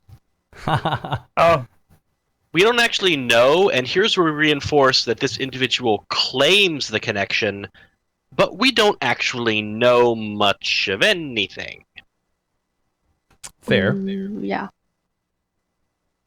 Although I am very much appreciative that Scabs picked up on the, nod, because that was actually fun. Yeah. Oh, yeah. All right, so you let her know that she needed to rob him, basically. Well, Scabs isn't a she. Scabs is an it. Ah, right. Yes. Scabs the it. Scabs is undefined, but for convenience, we're referring to your voice. Are you Yeah. Yeah, right. Thank you for correcting me though. So are you a faceless? I forget. What's your race? I'm halfling, so I'm quite short. Halfling. Okay. All right, I'm back. Must be a party of short people then. No, we got a giant Toothpicks isn't short. tusk guy. Well, true enough, but there's 3 of us that are short. Yep. All right, so you like summon as a golem. I forget what all you can do with those. This is about to get really messy, I think. Oh, you don't know the half of it. Wait, does it actually have the messy tag actually? No. Okay, just check. Elemental's nature and appearance wholly embodies the tag that is chosen, which is shock. No, the tag's the element. You get to pick one of the technique tags for that. Oh, do I? Yes, choose any technique tag and roll plus con. Do ranged far if you can. And then just let it snipe everything.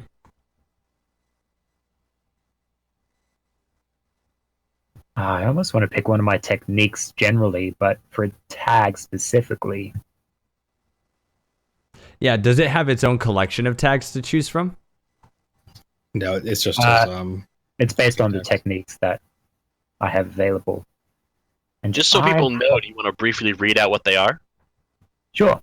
So the techniques for a channeler, I can make up to, at the very start, 3 techniques, which are a combination of 2 tags, and I get to name them, and they are kind of representative of the element that is chosen. The tags are projectile, which is dealing 1d6 damage if near, blast, which is 1d8 damage if close, 2 piercing, barrier, which is +1 armor until next channel, hazard, environmental effect, or forceful. And which can move people. yeah. And I'm going to pick the 2 piercing tag along with the shock element to create this elemental. And when I beckon an elemental, I roll plus con, and then I also get 1d4 control. So I rolled very well, but only got 1 control over it. So techniques are combinations of 2 tags, right? Yep. Yeah. You get 3 techniques, and you get to pick as many combinations of the 6 tags that you just listed as for your 3 techniques. Yeah, it can be any It's- combination. Wow. Yeah, it's 2 tags per technique, but you can only have 3 techniques. As the and character then- levels up, you can get more tags as well. Yeah, and then elemental is tags. a separate move that he gets to choose one of his tags. Oh my god. All right, that's crazy. Yeah, it's a really cool class, honestly. There are reasons. So what does it that- look like when you like summon this elemental? Do you like 3D print it with your hand, or do you just kind of like wave? Like the way I imagine a giant bolt of electricity comes from my hands. I kind of like Kamehameha it out. All right, cool. So you do that, and this guy like claps his hand and goes, "Oh, can we make them fight? I've got this. One sec." And he like runs off the side of the road, and then comes back with like a box. Ooh, what's in the box? He goes, "Oh, what's in the box? Oh, I intercepted one of the Duke's couriers or something and relieved him of this, among other things. Mostly his blood. Or relieved him of a lot of his blood. He's somewhere in a ditch. Oh, blood. Anyway, that's beside the point. The Duke has weird tastes in decor. I just rolled for. I can't see any other reason that he would want this. Because why else would you want a head?" And he like pulls a head out of the box. He goes, "But I know some tricks. I can make a little body, and we can make him and your lightning thing fight, and it'll be fun." Yes, that would be fun.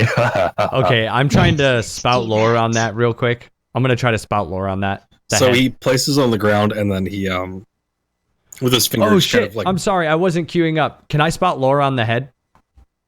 yeah. Sorry, I wasn't queuing up. I didn't realize why you guys couldn't hear me. I was trying to interject, and I was like, "Wait, why is this happening?" Okay, sorry. Can I spot lore on the head? Yeah. That was a 9.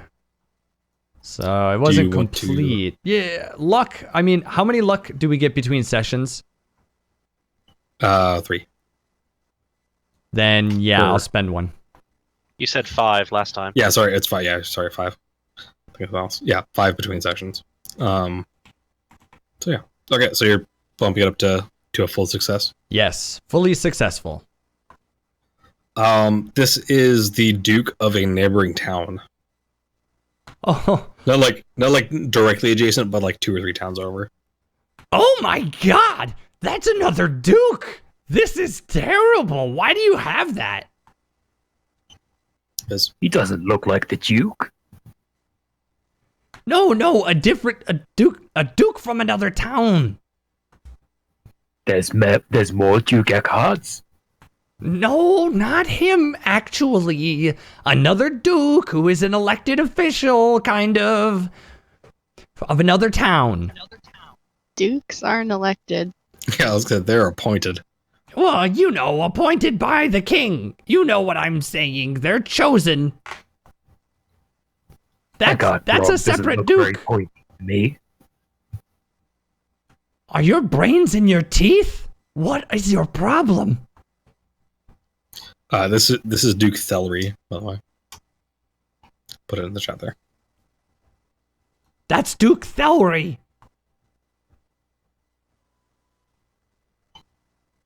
So the elf goes, "Well, I mean, this was a package for Eckhart, so, you know, take that as you will. Are we gonna make them fight? Because I'm still really on board. Yes, let's make them fight. Okay, so yeah, he puts the head down on the ground and he starts like drawing symbols around it in the dust. Do you guys- like wagers before we begin? So, ooh, I do. Oh, I like me some wagers.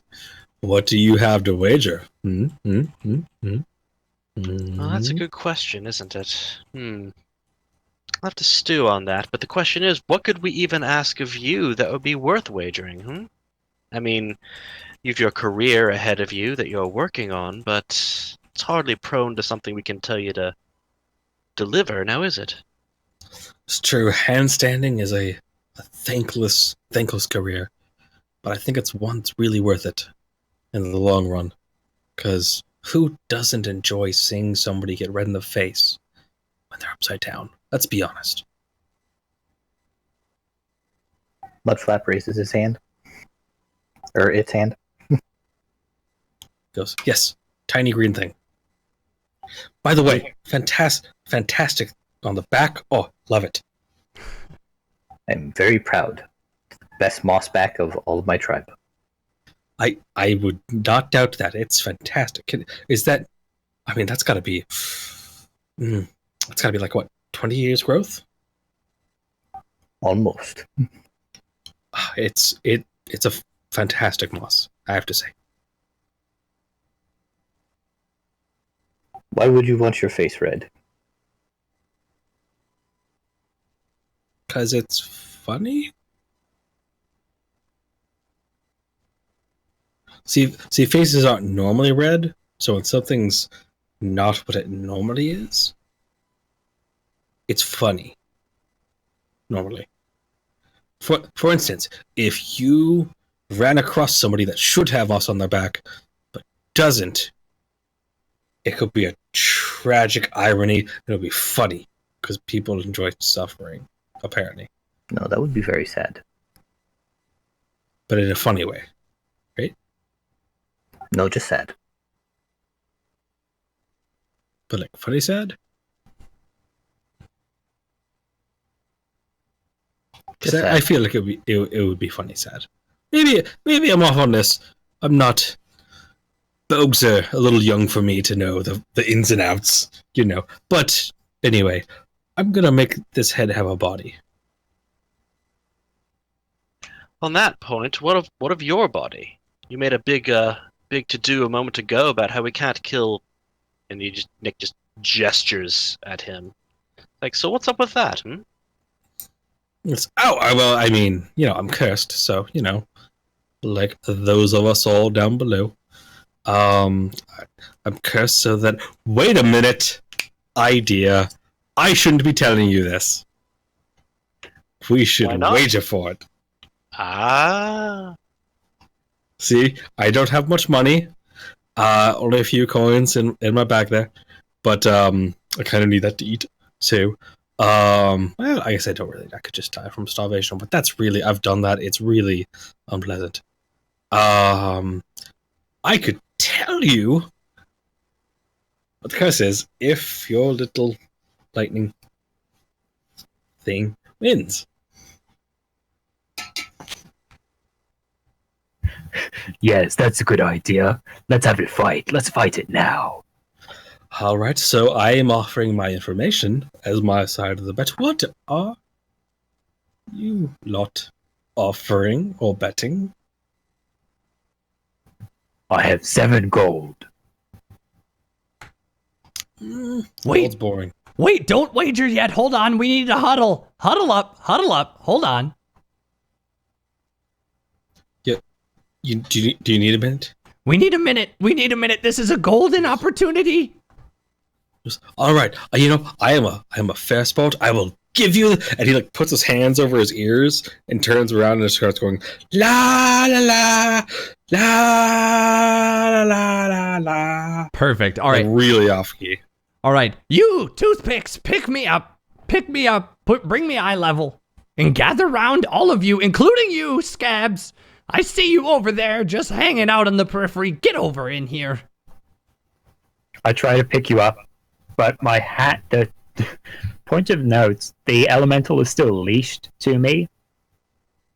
So there's like a stream of electrical magic coming out of my palms and going off to the elemental as I try to pick you up. So yeah, you try to pick him up, and I'm assuming you don't want to modify that with your luck. All right. So you like get shocked and like under your arm. You're spasming a bit.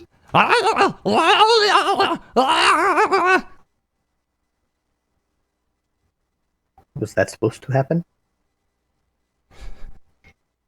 Scubs is just laughing over in the background.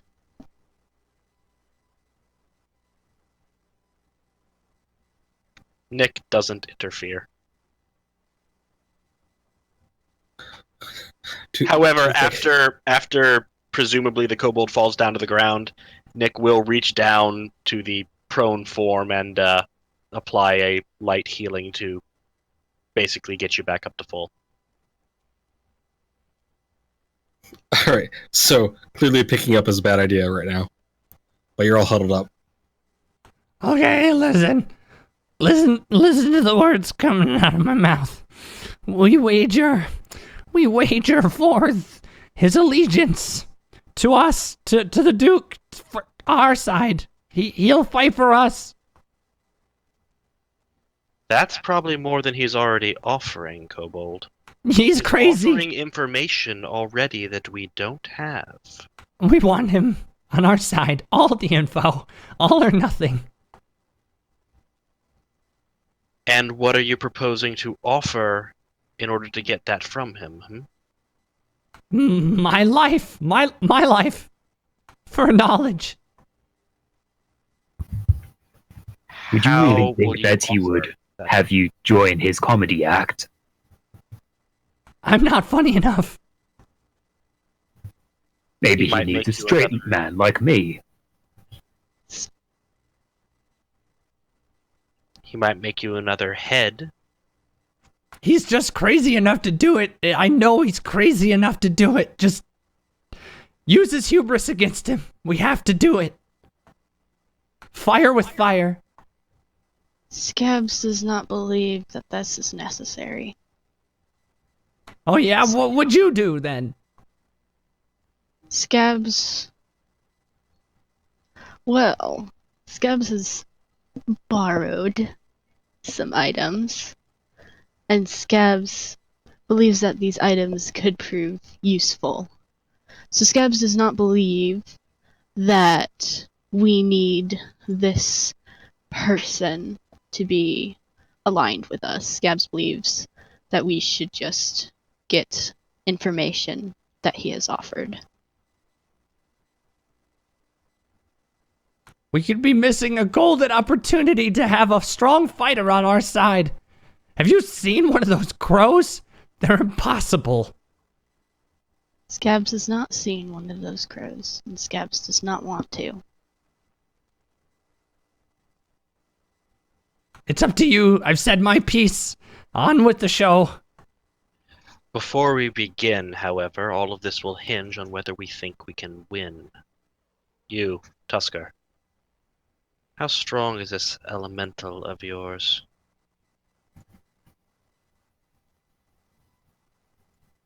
Good question. Um,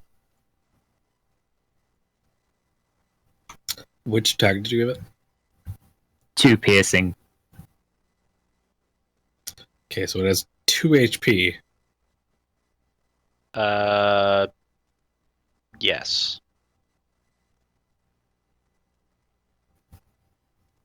Because its HP is double your level, and he's level 1.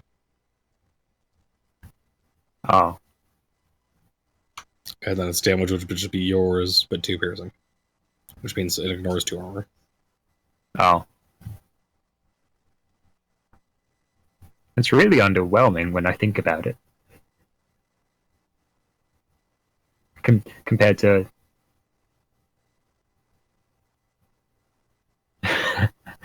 I'll Well, roll an... the elemental is also meant to be a bullet sponge, well, equivalent. Like, you take damage, and if you have the elemental out, you lose 1 control, and the whole of the damage goes away. Yeah. Oh, we'll see. Well, Nick is gonna just... Actually, how do you answer that first? At the question of how strong it is.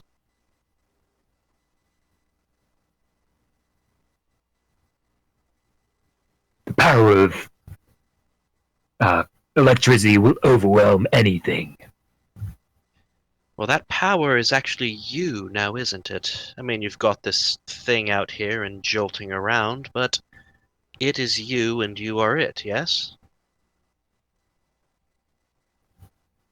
No, it's a separate being to I've just summoned it, and for the moment I control it. Well, let's boost your odds a bit then. And Nick's gonna reach over and sort of put his hand on your shoulder and stare into your eyes. And then he's going to cast Bless. And I need to roll for that.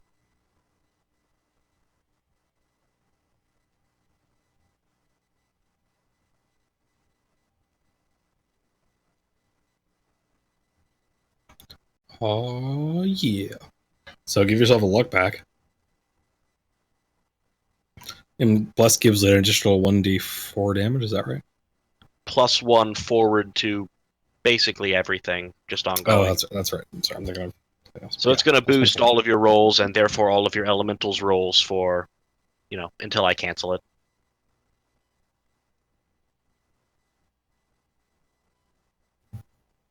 Excellent. Well, let's do this then. We still haven't decided what we're going to wager this jit. I would be happy to wager myself to him. I'm sure he would appreciate having someone of my talents with him. That's awfully generous, given that all we're asking for in return is him to answer a couple questions. No, we want his allegiance too.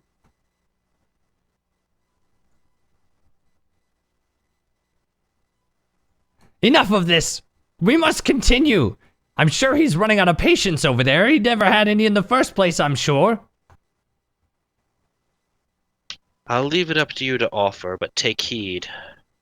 Just as mad as he seems, there's no cause to believe he won't turn the whole thing into a joke or cheat.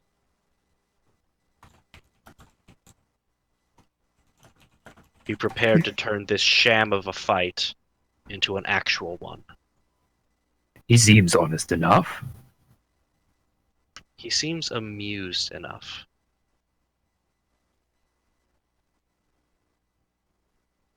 Well, let's get on with it. This is getting too dull for me. Let's go. Hey, you idiot! I'm just gonna wave at him. I'm gonna say, turn around and fight. Do it. He's facing the other way. All right, I step around in front of him. Idiot, hello! We are ready to fight you. He's like, sorry, what? Yes, we are fighting for your... Yes, we are fighting now.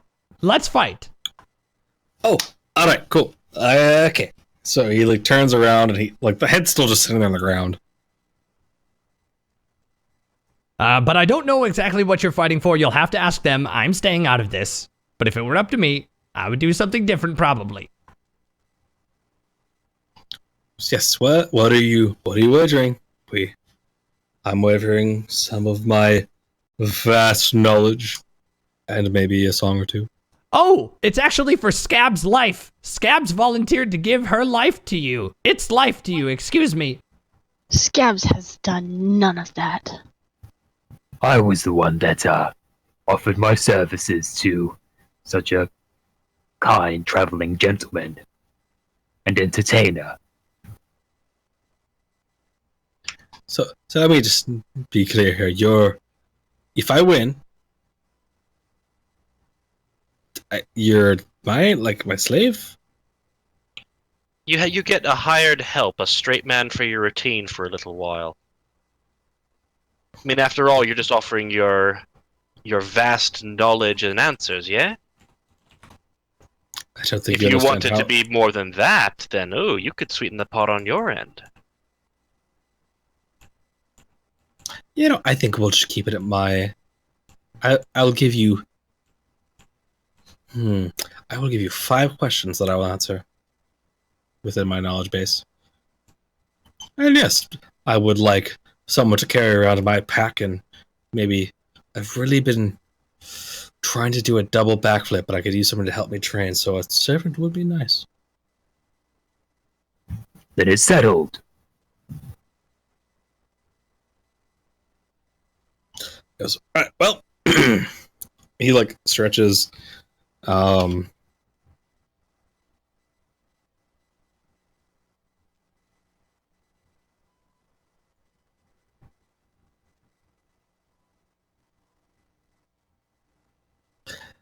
right, so he like places his hands on either side of this head, and he then like from within his robe kind of produces random bones that then fuse to the head and make kind of like spider legs, sort of.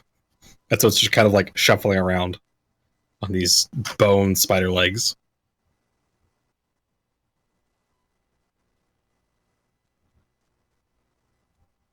Well, that's terrifying.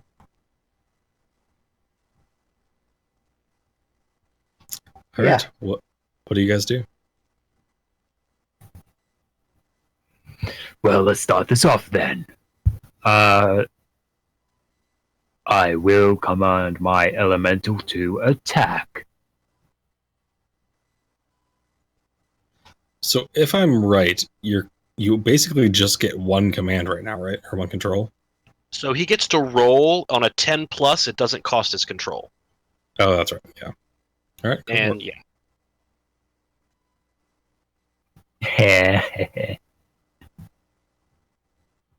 Well, throw 2 luck on that, I guess. No, let's make this interesting. So I'm trying to figure out how much health this thing has. So it'll do 3 damage PS2, and then I lose control of it. Well, 4 damage, actually. The bless applies to that, too. Yeah.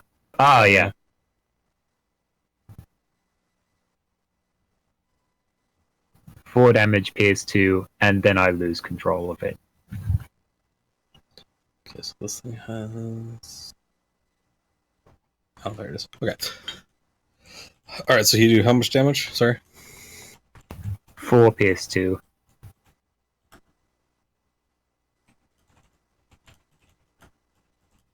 Finding scrap paper. Okay.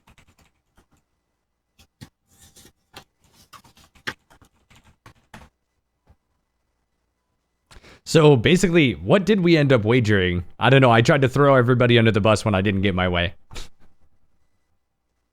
A little while of toothpicks' service for this guy. That's not so bad. Alright, so you do that amount of damage with your elemental. So you like shock at it, it kind of stutters for a second. And then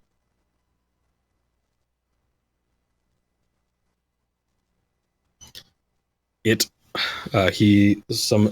tries to command it to attack your elemental. I chose this turn into Pokemon.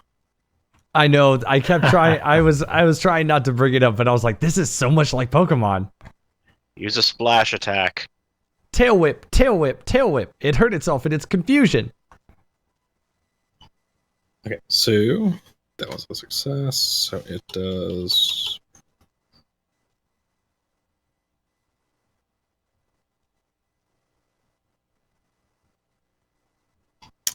It does 1 damage. So, the thing is now lost half of its life. That is true. Unless the bless gave it +1 there too, I don't honestly know. No, it's just summoned it in after bless. rolls. It's on his rolls, not rolls against him. I also no longer have control of the elemental. Oh, so it's just wild now? Yeah. Alright, well, it's just been attacked by something and took damage, so it's just going to retaliate. So if you would just roll the attack again for me, you can just up arrow. What am I rolling for the attack? Yeah. Just damage, Just the damage. Didn't you roll your 2d6 plus 1 or whatever it was? That was for him to command. That's to It doesn't need a command command it to anymore. attack. Oh, alright, then yeah, go ahead and roll an attack. I'm guessing it's no longer under the influence of my bless since I no longer have control of it, so that's just 2 PS2. It's still coming out of your hand. No, the leash is broken.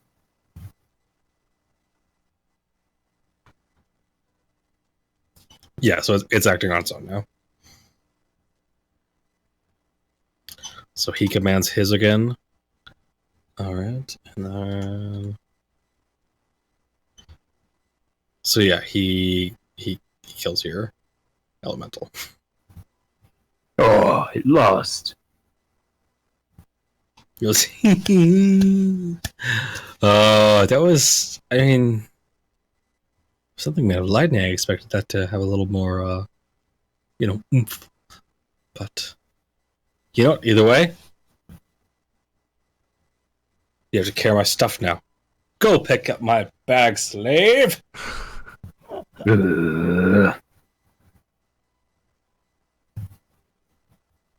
A deal is a deal. And I go and pick up his bag. He like squats down and like pets this head with bone legs. He goes, I will call you Fluffy. It's not Fluffy at all. That's a terrible name.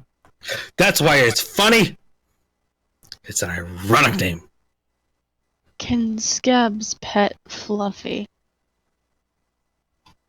Yeah.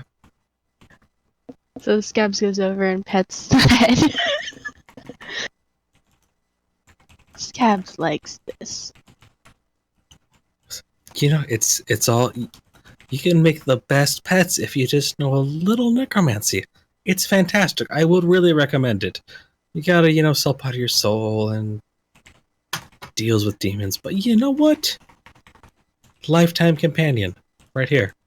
Literally, because he can't die. Because you can just bring him back. It's fantastic. Kind of like you get brought back, unless you don't want to anymore. No, we have to. We don't get to choose that. Wait, no, shit, you didn't hear that.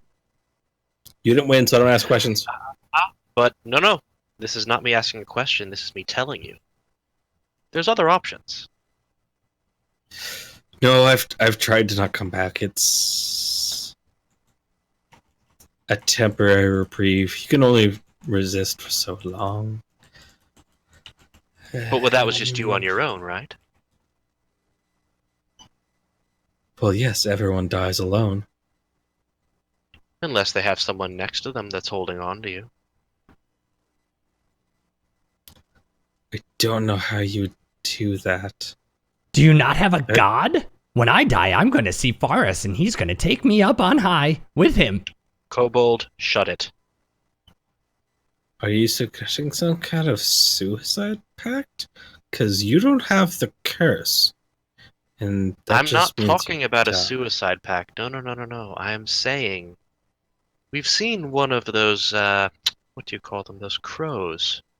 We've seen it flaming head. It blows up, it goes down to this whatever, and then it just comes right back to the castle. But I have to admit, some of my better work. But what if we sort of, snipped the loop there and it doesn't go back to the pool? I mean, well, the pool doesn't. You'd have to free the soul, and I shouldn't. No, yeah, I see what you're doing. I see it. Trying to I answer really doubt that questions you without do. asking questions. No, I really doubt you see where I'm getting at. You're trying to get me to talk without asking questions. I see it. None of that. Nope. No more. Surely Maybe, you like, can tell your He assistant crosses his arms and about turns this. away. And then I'll just walk over in front of him and say, all right, no question, I'll say it plain. If a soul dies, what were you to say if I told you I could hold onto it and keep it from leaving? I'd say that's entirely probable. That's why I can't die. But you wouldn't go back.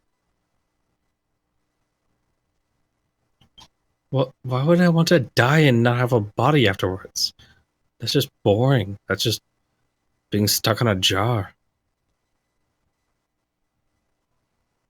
But it disproves the idea that there's no other options now, doesn't it? Well, no, there's always other options. I mean, that's how the crows exist. They die but don't die, and then they get that. I'm gonna start walking this way. Assistant, come, grab my bag. Yes, okay.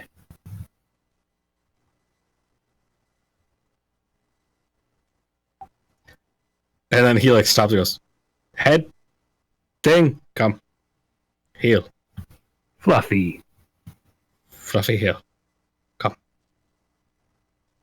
He's not listening. Assistant, grab the head. Can Scabs have Fluffy? What? Can Scabs have the head? Did you make the head? Scabs did not, but Scabs would like it.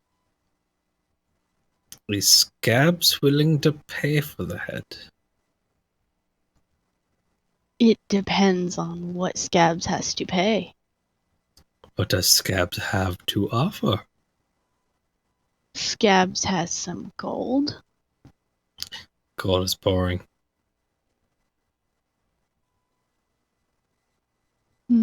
Scabs has nothing else Scabs is willing to part with.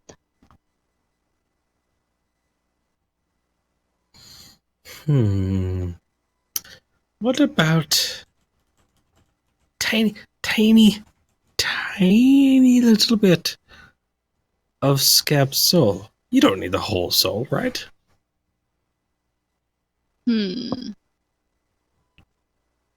I don't think that's a good idea, Scabs. This is not good. Scabs For that thinks matter, Scabs needs whole soul. For that matter, everyone, we've had a interesting wager and deal here, but Toothpicks, is this how you want this to end, truly?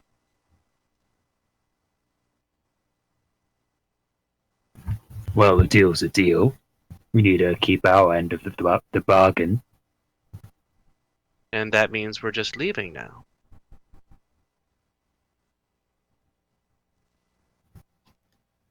I think he's saying you should double cross me. Just throwing that out there. I don't know, should I double cross you? I mean, I wouldn't recommend it, but that's because it would hurt. You know, me. Okay, Well, that's not very nice. you won. You won. We get it. Everything's fine. But how do we kill your sister? Just let us know. We're obviously not going to be able to take you in. We're not fighting you any further than what we've got. Just tell me how to kill your sister.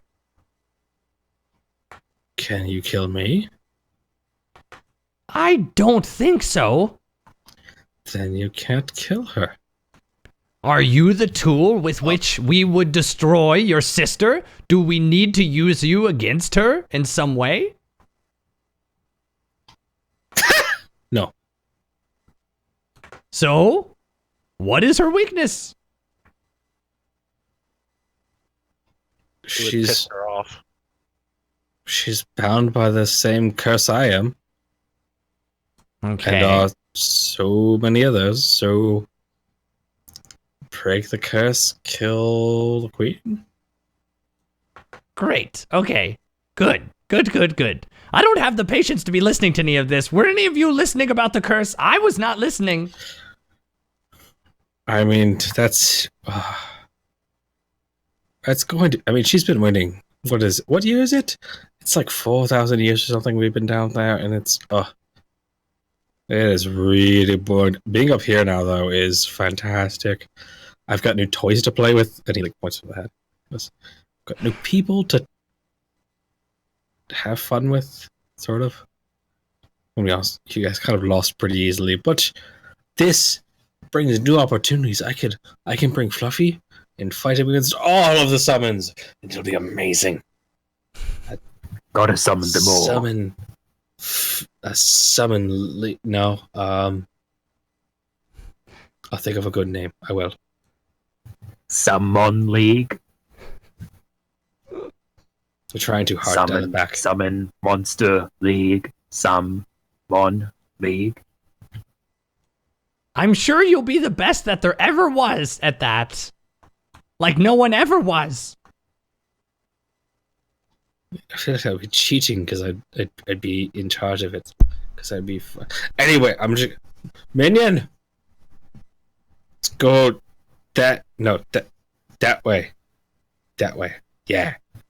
So They're gonna Nick, kill people. do you know where this curse originates? Do you know anything about it? I have not been paying attention. I have heard much about this pool. However, it sounds like this queen also spreads it. She takes the souls and makes the bodies with it.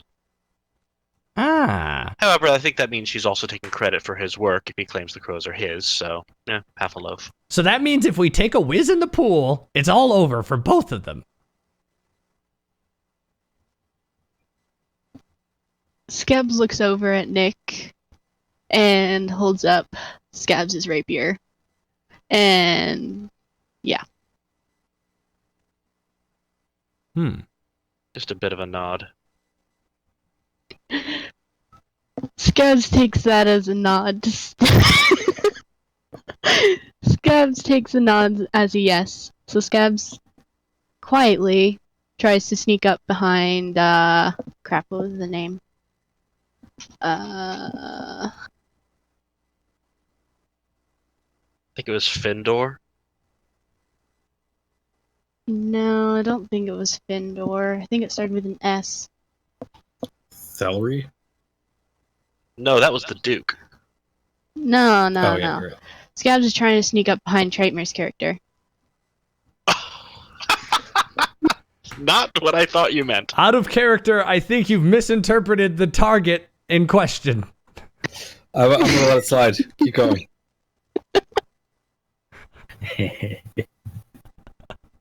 However, I will say that when it becomes clear you're trying to sneak up behind the kobold, Nick would kind of catch your eye and just like roll his eyes and just shake his head slightly. It's like, wrong one.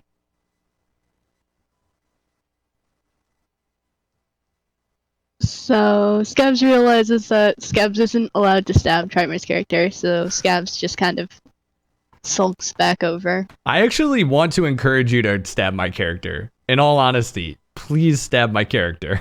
That would be just fine in my book.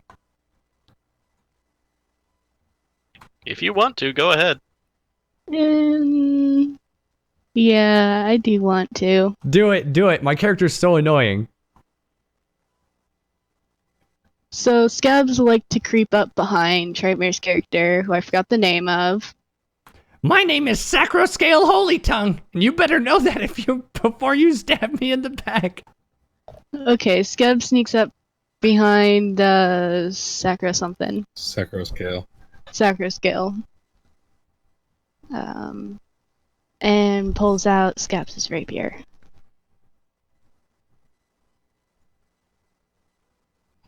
All right. Are you attacking him? Yeah, Scabs is doing backstab. So, All right.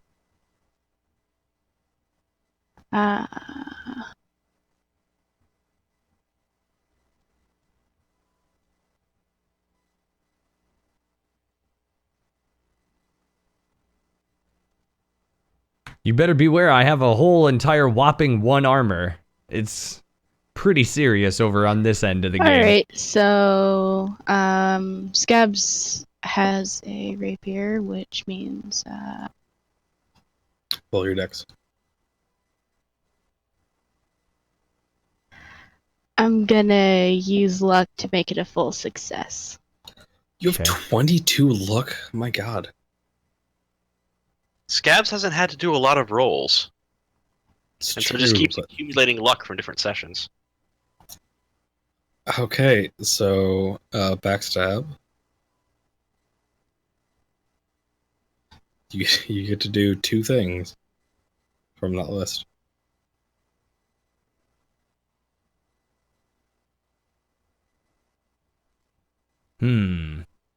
Let's see here. So I'll do my damage plus 1d6.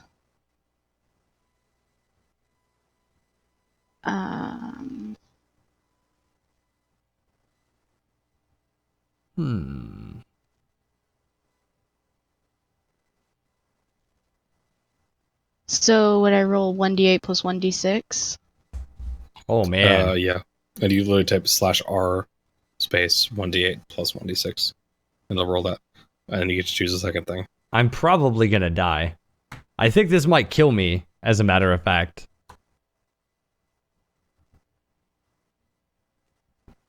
I hope not. Alright. 10 damage minus your armor trait. Alright, so 9. What's your second thing you want to do there?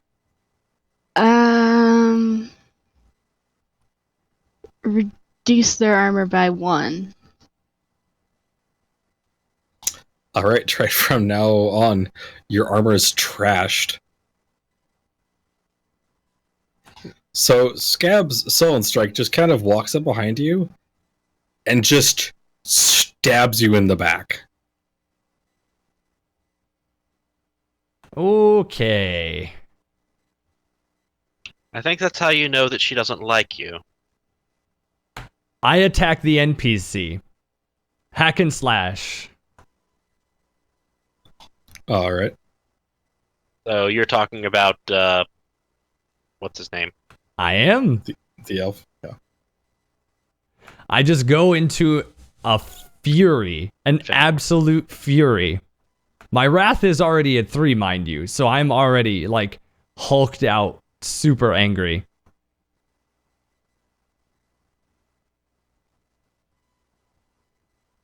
So, hack and slash is strength, isn't it?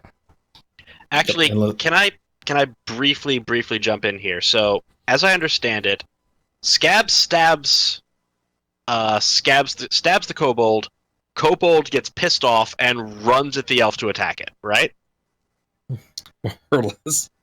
So as the kobold runs by, could I just like briefly, since I see what's happening, just briefly like tap your shoulder as you go by and apply a heal spell? I mean, yeah. All right, let me roll for that then. Meanwhile, I am failing this big time. So anyway.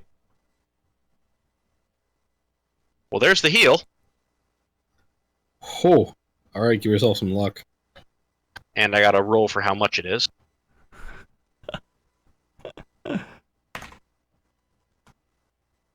So if I wanted to throw my spear at the head, would that be a volley or a hack and slash?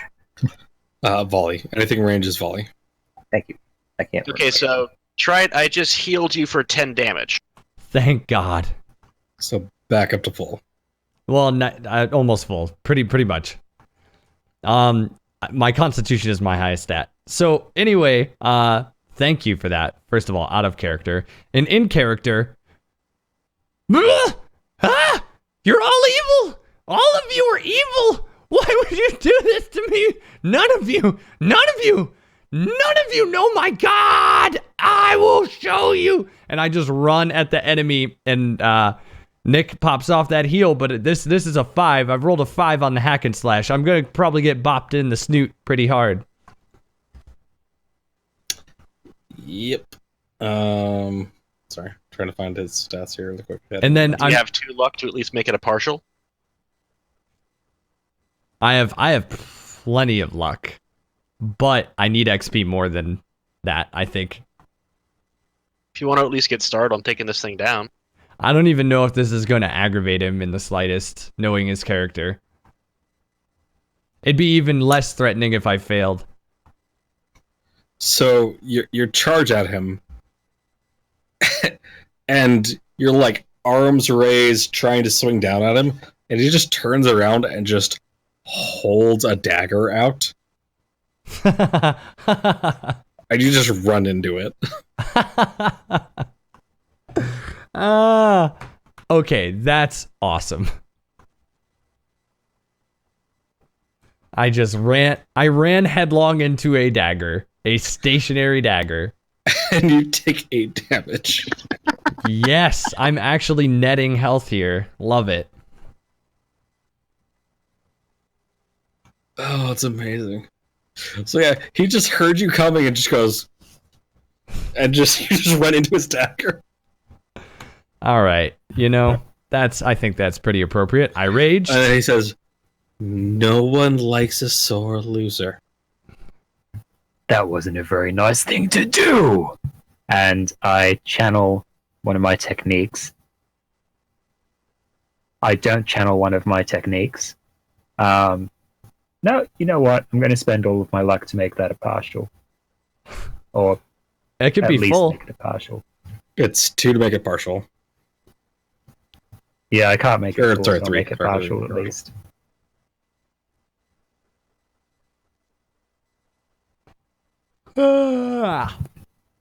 So, on a partial for channeling, I can take 1d4 damage or there are other things that happen. I'm going to take the 1d4 damage. Alright, so you take 2 damage. And then I'm going to use the technique Crushing Static, which is Blast, 1d8, and Forceful. Blow him away. Blow him away. I think he's targeting you. Oh? No, he's targeting the... That was targeting Sacro scale. Oh boy. Oh,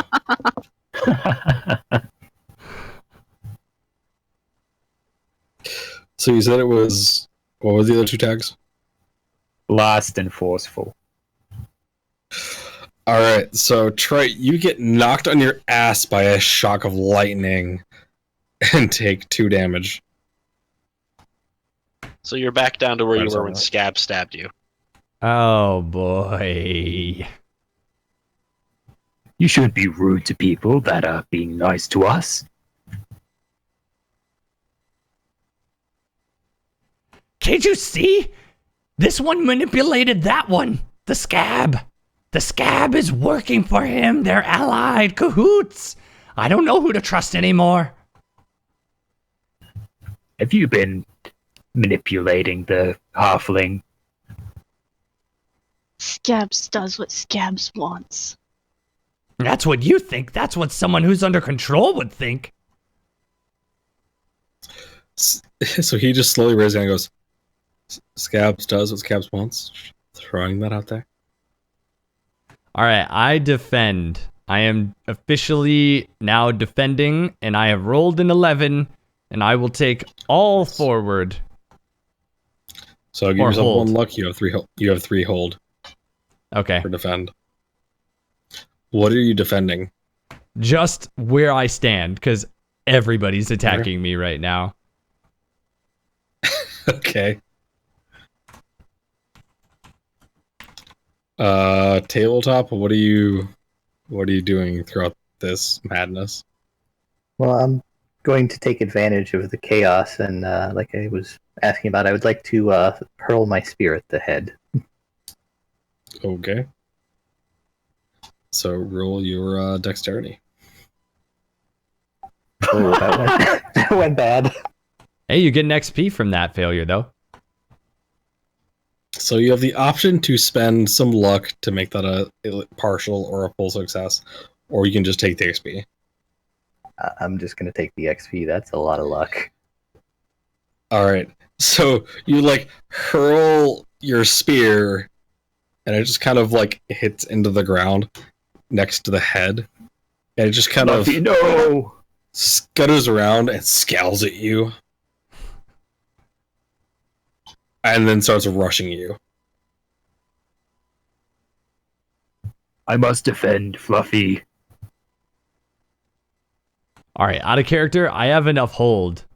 Oh, wait, you're defending? All right, okay. Okay, hang on for a second. So Fluffy is rushing the Bogue, who is standing next to all of us. So Nick is just gonna hold up his hand with his holy symbol on it, and let me see what the actual text is. Are you turning undead? Yes. Don't harm Fluffy. So the text is, when you hold your symbol aloft and call on your deity for protection, roll plus wisdom. On a 7+, so long as you continue to pray and brandish your holy symbol, no undead may come within reach of you. So it doesn't kill it, it just keeps it away. On a 10+, it also dazes intelligent undead and causes mindless undead to run away. All right. Roll that wisdom.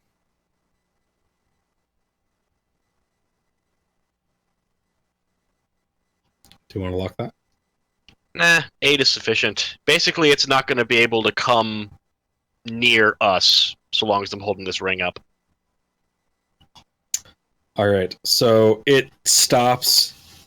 You also notice that the elf takes a step back. Can I discern realities on that? Yeah.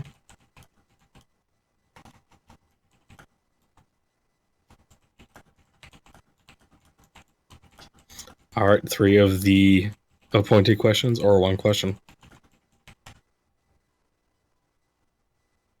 I guess what is here is not as it appears to be.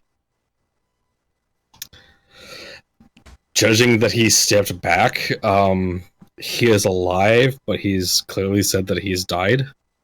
So he is some kind of weird, messed up version of undead. Interesting. Who's really in control here?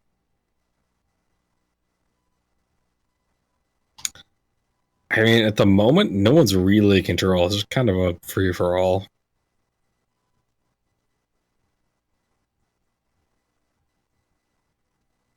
And I guess what here is useful or valuable to me?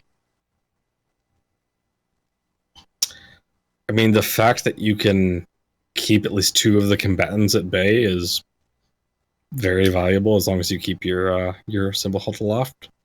Yeah. It might be valuable to find better companions.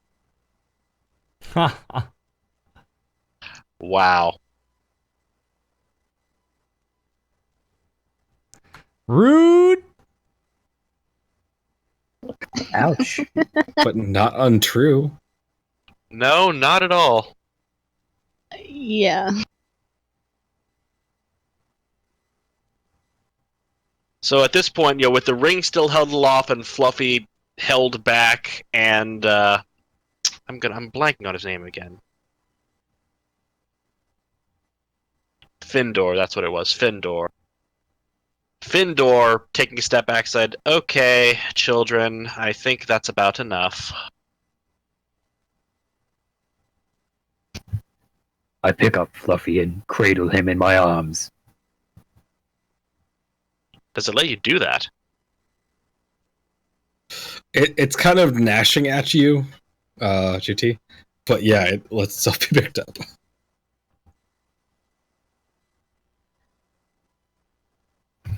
There's a good Fluffy. There's a good Fluffy. So just to be clear, this is a severed head that has bones that are not human, forming makeshift legs that kind of resemble spider legs attached to the stump. It's classic. It's classic. It's beautiful. And you're telling it it's a good boy. I'm not the brightest individual. Hashtag best pet. Okay. What are the rest of you guys doing? Scabs is just watching gleefully at all the chaos Scabs caused. That one is unnatural and it needs to be destroyed. It should not be left alone. Scabs likes Fluffy.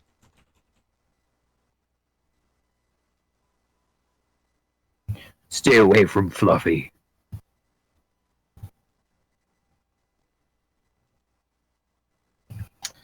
So you guys are all kind of like facing off here.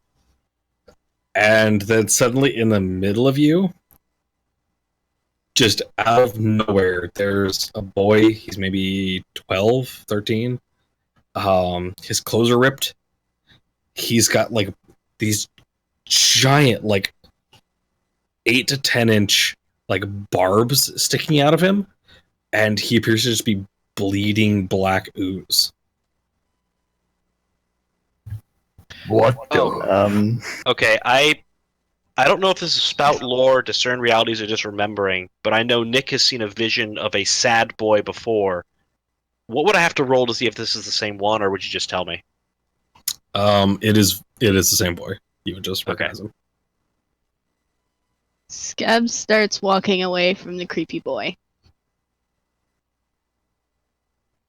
He's like panting and clearly in pain, and he just slowly looks around him, kind of surveys the scene, and eventually his eyes land on Scabs. He goes, "So now you don't like me?"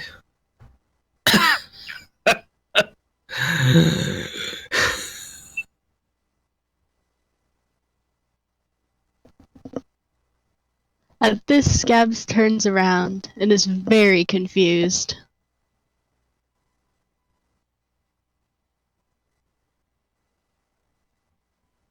What are those guys doing? I'm going to carry Fluffy back over to the elf and see So, what his reaction is. so some new character appeared out of nowhere and did what?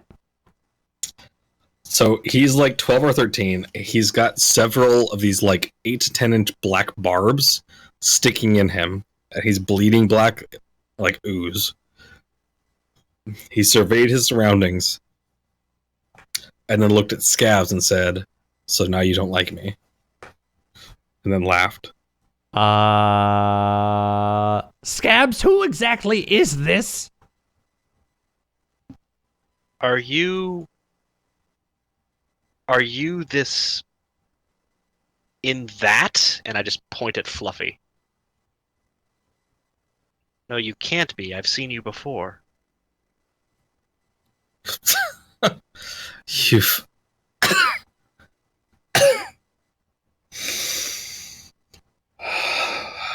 You've seen me many times before. I think it's hard to see. Times overlap a lot, and he like doubles over in pain. Scabs looks over at JT and is like, "Can you fix him?"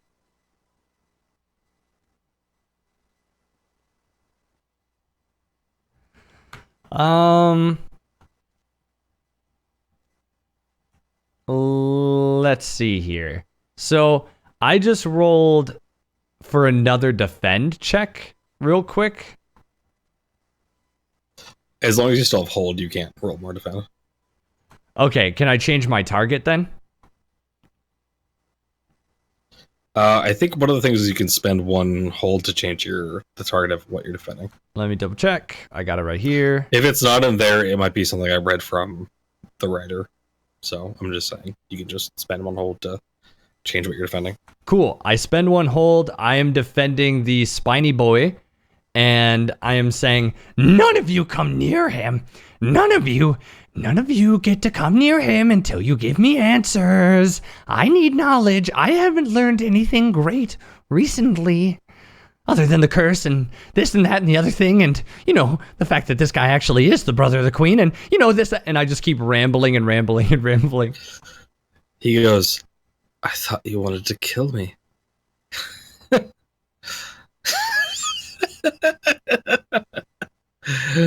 Well, we thought that too earlier, but then we've learned other things since. This is the guy with the barbs sticking out of him, just to clarify. I know, and that's what Nick is responding to now that he's put pieces together. So he pulls out from his belt this really rusty dagger. Oh, no. It's you. You're the God Killer. That's what you call me? Yes. It looks like you've been God killed. Forrest must have done this to you.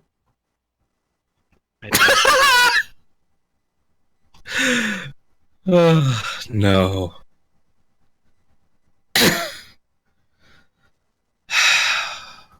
There were 5, and 1 transgressed. 4 more. It's only a matter of time. The way I've heard it, the Queen of Crows is doing your job now. And she's stepping in on your territory. My quarrel is with her, not you. She has been warned. Although, to be fair, she is kind of doing my job, which I don't necessarily dispute. Well, it seems like you might be on the verge of death yourself, dum-dum. So what do you say that we help you? He steps up until his face is just inches from yours. He goes, "You have seen me much older than this. Have you not?" I think so. Then this is not where I die. Perfect. Good. We see that elf over there. I want him dead. What toll do I have to pay you to make that happen? He's no god. Slim pickings for the likes of you. He has not transgressed. In fact, he paid his time for the minor transgression that he was accidentally a part of. Okay, I see what you're talking about, but how about this guy's No. swimming pool? You don't. Okay. What's that? Shut up! Get. And he like grabs his head and kind of like shakes a bit. He goes, "This. No."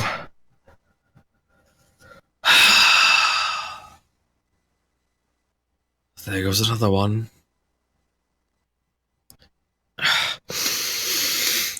And he like starts yanking these barbs out of his body, one by one, till they're all out and just on the ground. He goes, that he takes a deep breath and goes, "If you'll excuse me, I have another creator to kill."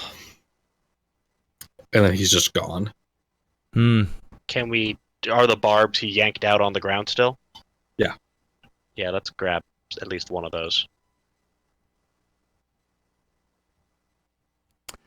There are 6.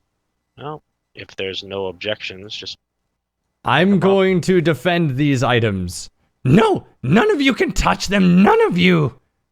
You are backstabbers. Literally backstabbers. Curse you all.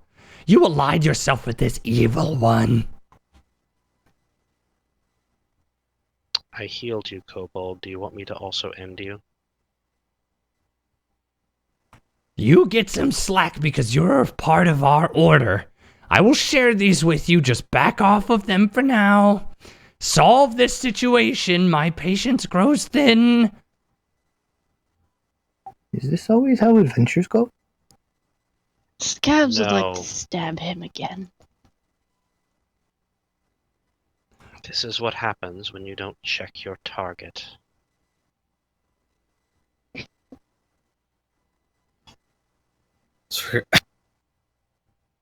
Excuse me. So you're going to attack him again, Scabs?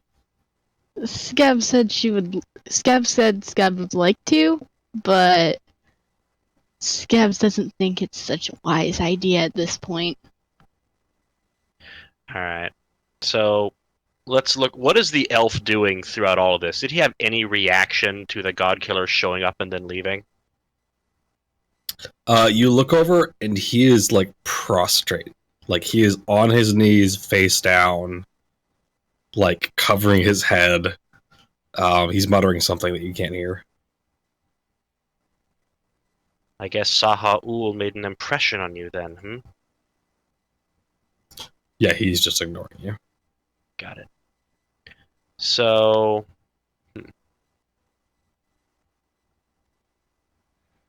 I just realized that when I roll a 10 on defend, I can have consecrated ground if I waste a wrath. I haven't wasted a wrath yet, but I'd like to throw down consecrated ground near this area.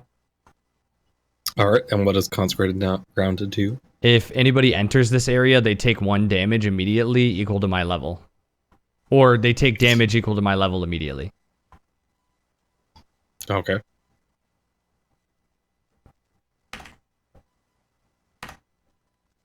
I have 2 wrath. All right, what's everybody else doing? Toothpicks is consoling the funny elf man. You seem to have very easily accepted this. Normally, I would not object and find it laudable. But it would seem that the players in this particular play are not quite what they seem. Volume's really low again. Is that better? Yep. Sorry about that. So, coming up one of the paths from the west, you guys hear a horse.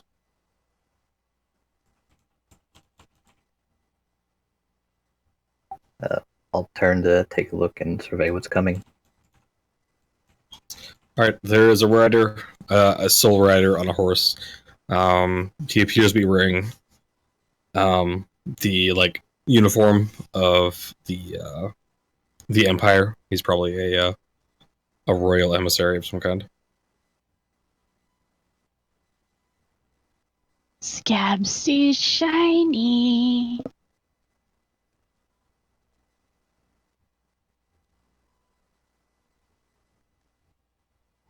All right, unless any of you do anything, he sees that there's something not good going on, and he spurs his horse on past you very quickly and heads towards town. Shoot. Scabs thinks we should follow Horseman. I mean, we can go back to town whenever we want to. It's more the matter of how do we want to conclude this, or will something else break the current stasis? How is the funny elf man doing? He's still face down, praying or something. Funny elf man, how about you come to town with us and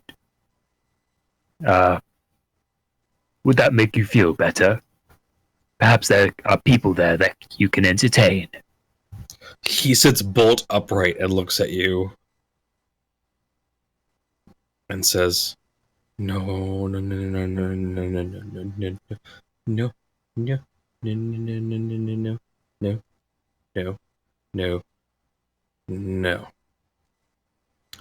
One of the prisoners is there, and I will not go back to him because he will find a new prison. I free you of your keep fluffy, I don't care. I choose the prison that I know because I know I can escape that." And he pulls out his dagger and shoves it into his own throat. Okay, so he just killed himself? He is gurgling and bleeding out very rapidly. Okay, Nick is right on top of him, and I have a spell to cast as he's dying. Okay. Oh. One moment. Can Scabs have Fluffy? That may prove difficult, but I'll read out the spell for everyone. The spell is called Trap Soul. You trap the soul of a dying creature within a gem. The trapped creature is aware of its imprisonment, but can still be manipulated through spells, parley, and other effects. All move against the trapped creature are +1. You can free the soul at any time, but it can never be recaptured after. Okay, do you have to roll for that? I just did. Oh man. Alright, so the rest of you don't see this, but Nikolai Ocular, you suddenly get the vision of the spirit realm, sort of. And you see there's his body, and then there's a chain, an ethereal chain, coming out of his chest, and then leading up to effectively his spirit self. And the chain snaps, and you grab the chain and slam it into this gem, effectively tethering his soul to this gem.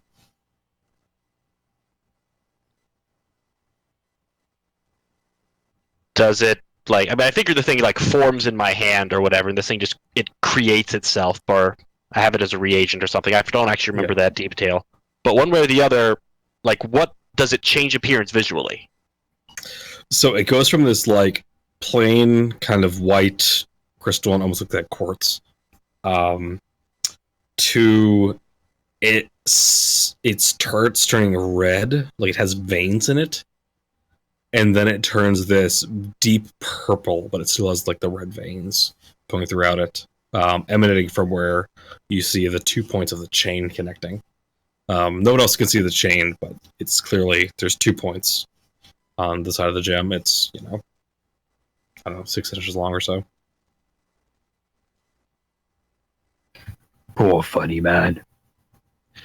He was such a kind, honest person. Scabs, be good to Fluffy for me. It brings back too many sad memories. Scabs will take great care of Fluffy. Scabs loves Fluffy. So Nikolai, you can, as long as you're like holding the gem in your hand, you can see this madman just raging and trying to scream at you, but you can't hear him. And the second you're not holding it, he kind of disappears. So basically, whenever I focus on the gem, it lets me, if I desire to, communicate with him, but otherwise, or manipulate him, but otherwise he's trapped in there. Yeah, more or less. Nice. But does he show any signs he can hear me, or do I have to like will communicating with him? You have to like will it. He's just like, he can kind of see you, but he can't hear you. He's clearly like screaming at you, and I don't know. So okay, at this point, Raging Nick's gonna say, person. "I think I told you there was another way, didn't I? Is this better than the prison that you knew? Well, you've certainly proven there's another way. And we are going to go back to that town. And I think the imprisoner you mentioned may want to have a couple words with you." My character stops defending, picks up those little black spiny things, claps. Bravo! Good show. Soul transference at the right time. So funny. So funny. A true follower of Faris. And I hand over some of the black spines directly to Nick. You've earned these. And I scowl at the rest of everyone and I say, you haven't earned these. So Troit and Nick, as you touch them, your hand's like, you know when you wake up and you've been like sleeping on your hand and it's numb? And kind of the only sensation you can feel from your hand is pain. That's so what basically they tingle painfully. Anytime you touch this. Yes. Alright, so let's wrap them up and put them in something.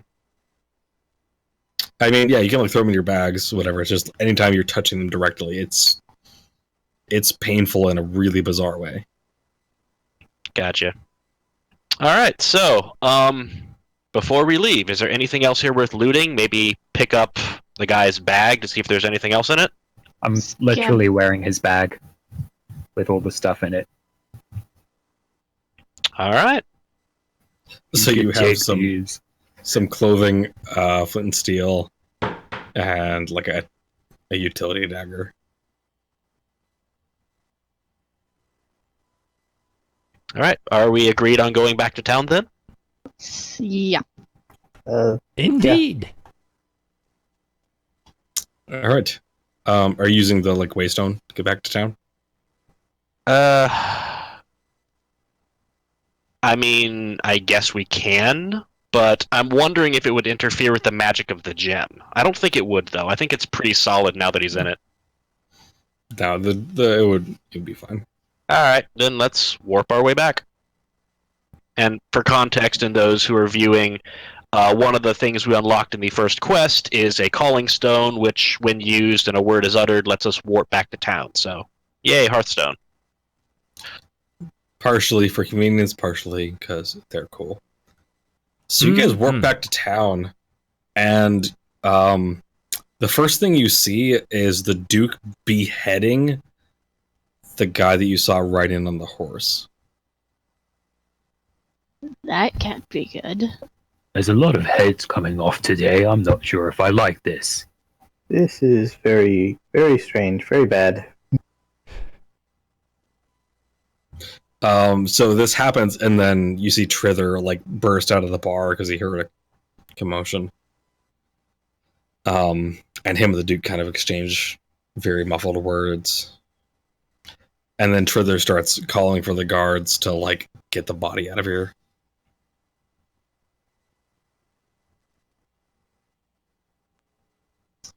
And I think we're just gonna kind of close it up there. Sure, we can't at least hand off the gem to him and see his reaction? No, I think we could do that next time. All right, We won't let's save go it. a little over.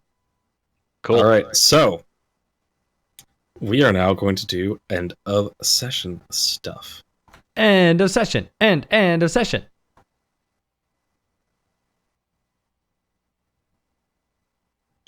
All right, I'm just going to go on the roll as you guys are in Discord. JT, what is your alignment, and did you think you fulfilled it? So my alignment is lawful. Endanger yourself following the precepts of your church or god. The precepts of Faris are acquiring knowledge, and in this case by risking myself. As a cleric, I'm not one to normally go right into a fight, and while I supported people, basically I was almost in a battle of wits going toe-to-toe with this mad person of unknown significant power, and with the god killer right there. So, in order to get knowledge, I think I endangered myself pretty severely. All right, go ahead and give yourself one experience. Mind Candy, what is your alignment, and do you think you fulfilled it? My alignment is to avoid detection or infiltrate a location. And I'm pretty sure I avoided detection when I stole stuff out of his bag. And when I approached from behind of Trimare's character. All right, go ahead and give yourself one experience. Mind Lord, what is your alignment? Did you fulfill it? My alignment is to use my conduit to inflict devastation upon the world. Not much in the devastation department, unfortunately. Perhaps next time. Yeah, not quite. All right, Tabletop Dad, what is your alignment? Did you fulfill it? Neutral. And I was trying to eliminate an unnatural menace, which I had that target in mind, but I don't think I quite managed to eliminate it since Fluffy is now somebody's pet. That is true. It's now somebody's pet. So no experience for you. Trite, what is your alignment? My alignment is good. And I had to uncover a vile or dangerous truth. Oddly enough, I don't think I necessarily uncovered it, but I did figure it out about their little swimming pool that they have that keeps bringing them back to life, and how I really need to mess with that. I think that's, I mean, yeah, you learn more about that. Oh, well, actually, no. Even before that, I would say JT told me who really took my god's eye out, and that's even worse. Yeah, that's true. All right, give yourself one experience. 1. All right, then as a group, I will ask you 3 questions, and if the consensus is yes, you get 1 experience each per question. Did we learn something new and important about the world? Yeah. Yeah. I think so. Yep, the queen Suggest. the queen actually has a brother. They're all bound by a vile curse that keeps them alive, and the queen is making an attempt to be the new god killer. Well, we also found out this god killer jumping through time thing. We found out that the god killer is one of the things he's enforcing is this prison that they served their time for. We found out some of the parameters of what in fact he is punishing. So yeah. All right, so everybody gets 1 experience. Did you overcome a notable monster or enemy? No. I'm sorry, my elemental didn't cut it. I think as a group we did though, because this guy was going to mop the floor with us if we actually fought him. But at the same time, in the end, we overcame him by preventing him from going back to where he wanted to go. Oh, it was such a good move. It was Yeah, you trapped his soul. I think that's overcoming him because he intended to go respawn in his spawning pool, but we didn't let him. We trapped his soul. I'd count that as overcoming him because now he's trapped in a trinket. I'll accept that. All right, everybody gets one more experience. Haha, yeah. You loot a memorable treasure. Black God Killer Spines. Scab's got Well, lots of Fluffy. treasure. All right, everybody gets a total of 3 experience for the group questions, plus whatever you got for your alignment. If that leveled you up, I can either help you after we end here, or if you can show up to Tavern Talk next time. I tend to allot a little bit of time before that to help people level up. But yeah, that is the end of this session.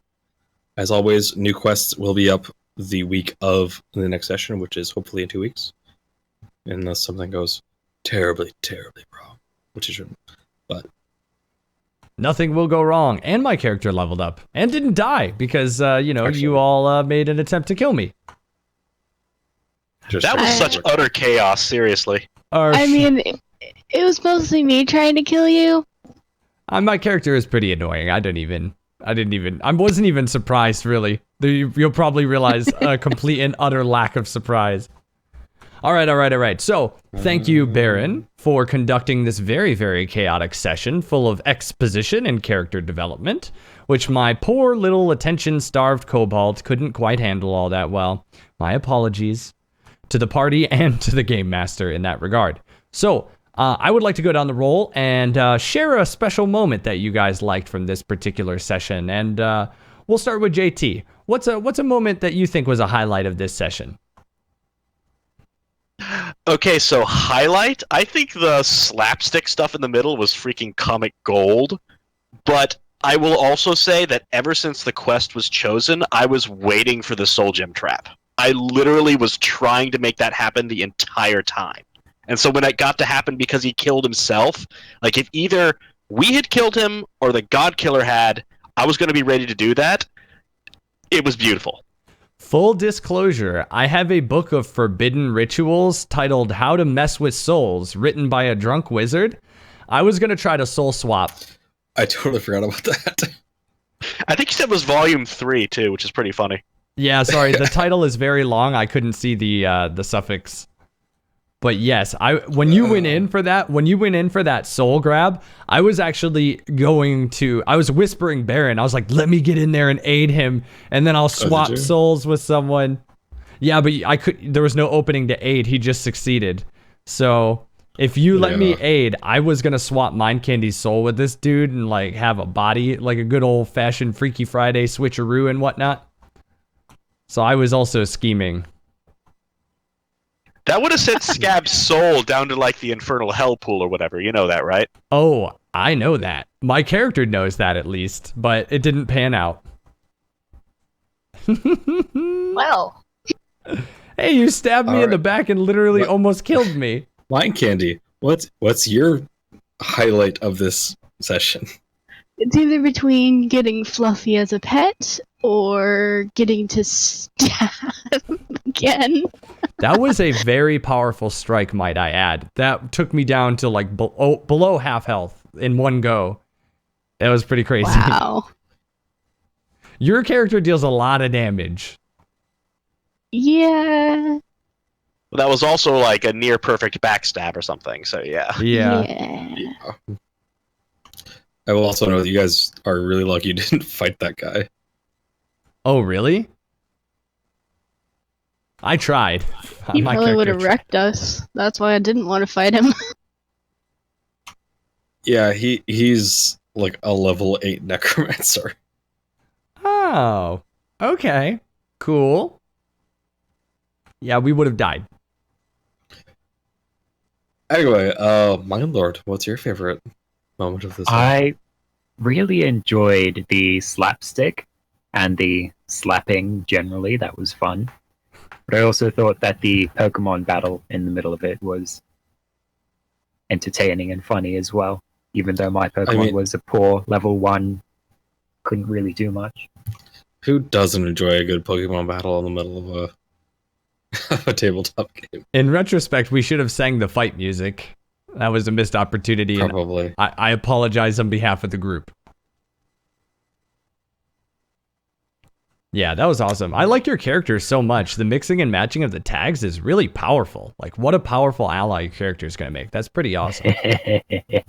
Well, the funny thing is, he's going to multi-class that into Chip, is his intent. How, though? Like, I mean... There's a perk, multi-classing, literally. Wait a minute. But, well, those are two different Might have bumped out beings. some things. Those are two different beings, though. How is this going to happen? He's multi-classing Oh. into Channeler, and we'll reveal it next time. There's going to be a big... I'm not going to turn Chip Yeah. into Toothpicks. toothpicks. They're not going to become one character. It's going to Ah. be two separate things. Okay. I can deal with this. This is very cool. Very interesting.